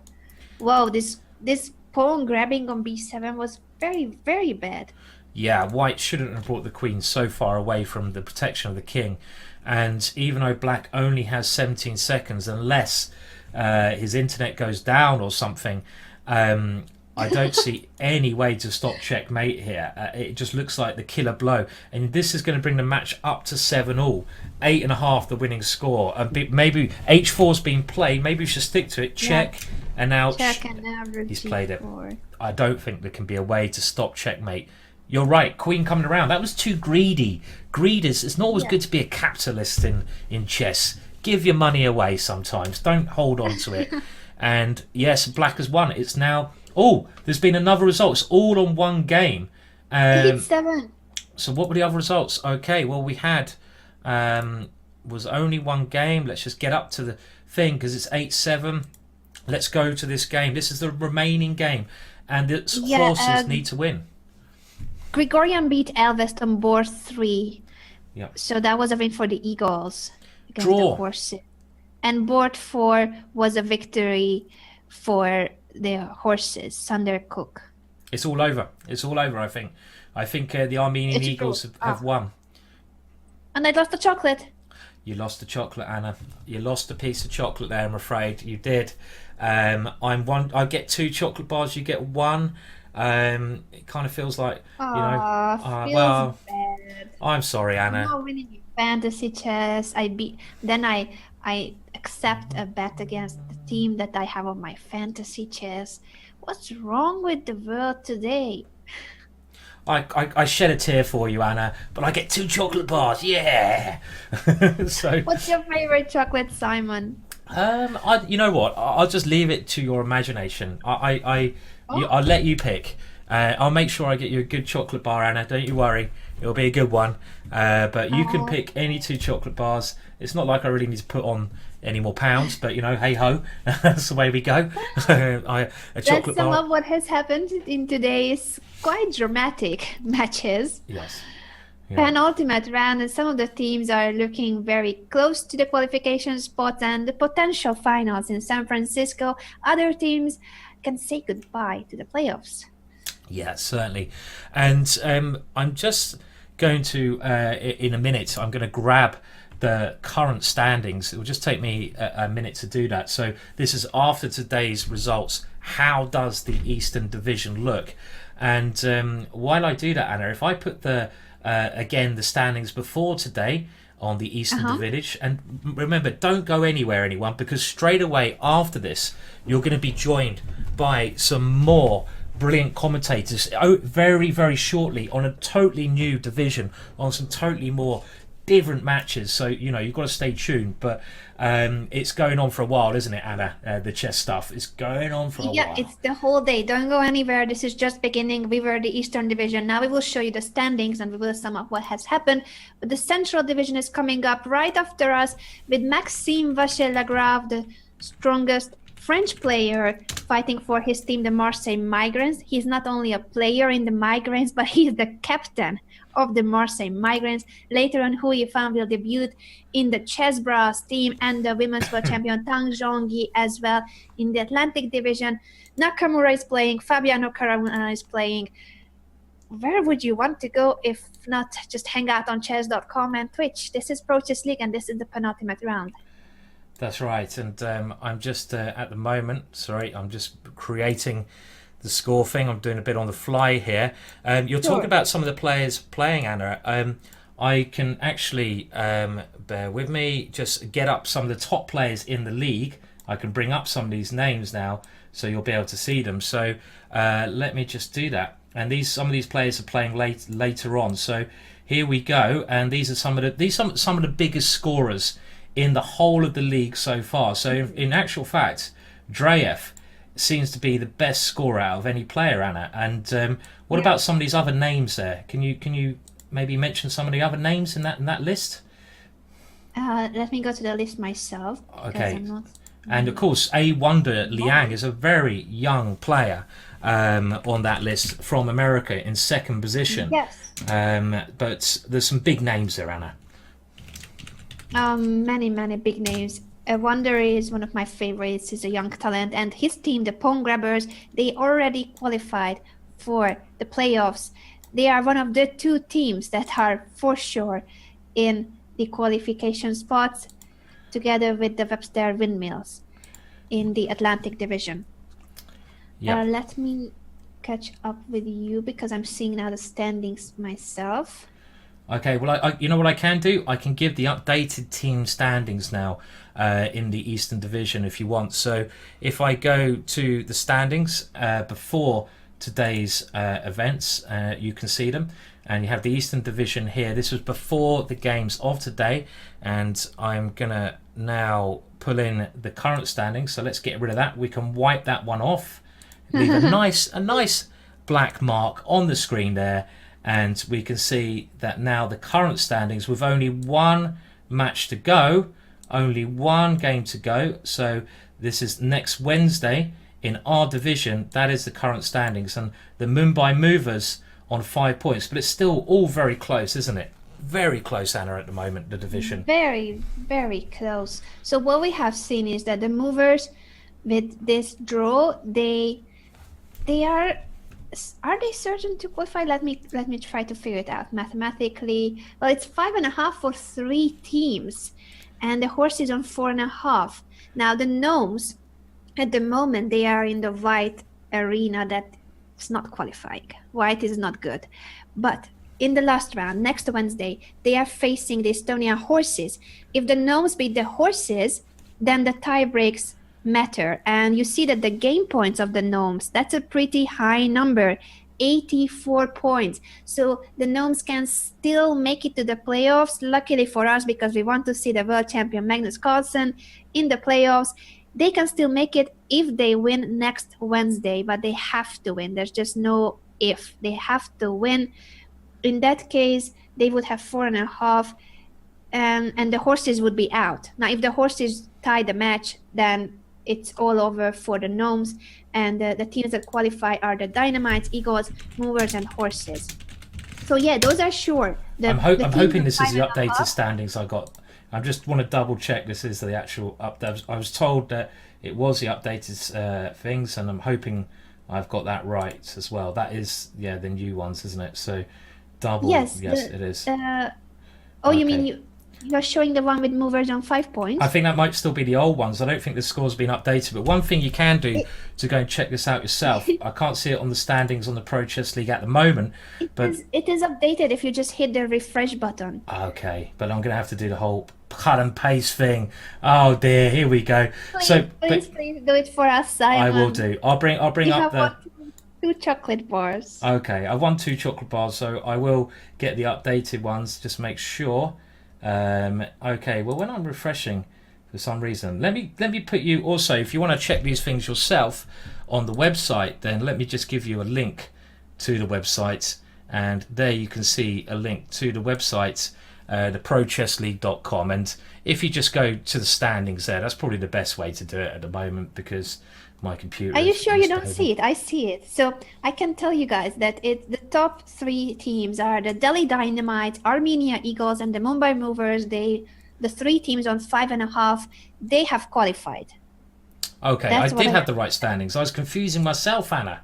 Wouldn't be the first time I've done that. So that's currently at the moment 5.5. The Delhi Dynamite's on 8.5 out of the whole. Is that right? And that's their current score. Yeah. 5.5 for the 3 teams. And yes. Game points 88.5. Is that right? I think. Yes. Okay. Yes, that's it. You have it. Simon, I had it. You have it. I was panicking myself. So we can go back there. I have. Oh There you no. go. Oh no, it's There not you updated go. for me. Okay, I'll do it again. One more time. We'll do that. And what about the prizes? Why don't I just get this and put it in, Anna? The prizes that everyone's playing for is massive. So who do we think is going to have the best move maybe this week so far, Anna? Magnus Carlsen, and perhaps also the best game. Magnus's last game, the mad, angry, furious beast Magnus, that game was epic. And we need Simon to apply for this vacancy at the Play Magnus Carlsen's company, in case they need an employee on Magnus's team.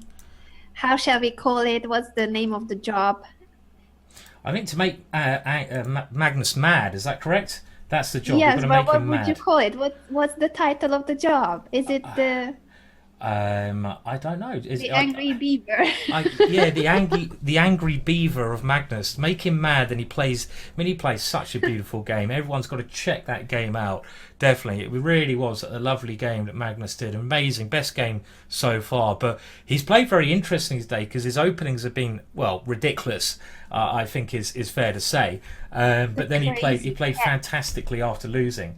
So Yeah. it was good, and we've got the updated team standings now, so we can move over again to have a look. And this is the standings before today, and you can see that some things have changed. So let's wipe them off now. And actually, I mean, has a lot of things changed? I mean, it's still, as we can see, similar-ish, but as you pointed out, Anna, the Norway Gnomes can still qualify if they win Yeah. in the last round, correct? Oh, the captain of the Norway Gnomes is joining us on Twitch now. Shout out to John Ludwig Hammer.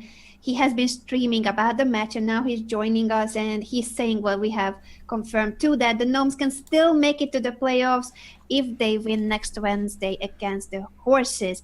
How do you evaluate, John, the team's performance and how are the players feeling? We mainly care about feelings now because we saw that the result was disappointing for the Gnomes. We would like to know if you had a chance to talk to your players, if you have given already a pep talk for next Wednesday that it's gonna be okay. Let us know. Some Yeah. behind the scenes thoughts from the Gnomes would be appreciated, especially now that I'm an honorary member and I want the Gnomes in the playoffs. Yeah, it'd be nice to see the Gnomes in the playoffs. And, well, I mean, they got to the finals last year in this competition where they picked up a Yes. nice amount of money. So, and also, the final this year, I say, is a bigger event because it's played live. It's going to be live in San Francisco to a live audience, where a live shouting audience. All the players will have headphones so they won't be able to hear anything. Cheering. It's going to be brilliant. 40. The Yeah. top 4 teams are flying to San Francisco Top 4, to right, play yeah. in the first ever e-sport in chess, same format as in other gaming sports. So this Yeah. is incredible. This is chess making history, the Pro Chess League making history. Yeah, certainly. So, well, I mean, I don't want to bet against anyone else, but the Norway Gnomes, they're in a must-win situation. The Riga Magicians, do we know who they play, Anna, next week? Because the Riga Magicians, if they're playing one of the top teams, they will have to score. Well, I don't think they can get through to the playoff position because the game points on the right-hand side of the column is going to They make a can't. big effect on Yes. teams with the same scores. And the Norway Gnomes luckily have a lot of game points, but they go on the match points first, the amount of wins they have individually. So yeah, it's going to be a great week next week, and there was a lot of highlights this week. Well, I mean, I think Magnus Carlsen, the world champion, brought us most of the highlights. Maybe low lights as well. Knight to A3, knight to Unfortunately, H3. no lights too. Yeah. And the game against Grover, where he was just dropping a piece with knight e5. Yes. Yeah. I mean, That must have been a heart attack moment for John Yeah. on air. Yeah, I mean, there's lots of drama going on, but I mean, I think really this win in the Scandinavian that Magnus has was just so brilliant. It's going to be, it's one of the main highlights, I think, chess-wise anyway. So okay, well, again, we can just have a look there last time at the scores. Delhi Dynamite pretty much in the clear now. We're totally in the clear. So are the Armenian Eagles. And it's going to get to knockout stages very soon in this competition, which is pretty cutthroat. There's no, you're either out or you're in then. So that's going to be extremely exciting as well, Anna, the knockout stages. I can't wait for the knockout stages. Certainly. And so 3 teams are certain to be in the playoffs in the Eastern Division, the Dynamites, the Eagles, and the Movers. And the question is if the 4th team will be the Horses or the Gnomes. They are facing each other next Wednesday. Now, we will briefly look at some of the highlights of today. And then we will head to have some dinner. I think Simon and I maybe deserve a dinner, but the Central Division will be starting in 15 minutes.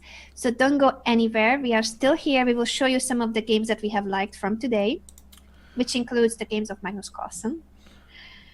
Okay, we can do that. I think the Central Division, we might have a warm-up show ready. And remember, everyone here straight away after us, we do have... I thought that they were not starting yet. So if they are here already, then we should definitely thank everyone on Chess.com and on Twitch for being here with us, for watching the matches, especially Magnus Carlsen. We were focusing on his games. It was ups and downs for the world champion, but the last game was brilliant. Certainly a move of the week and game of the week candidate.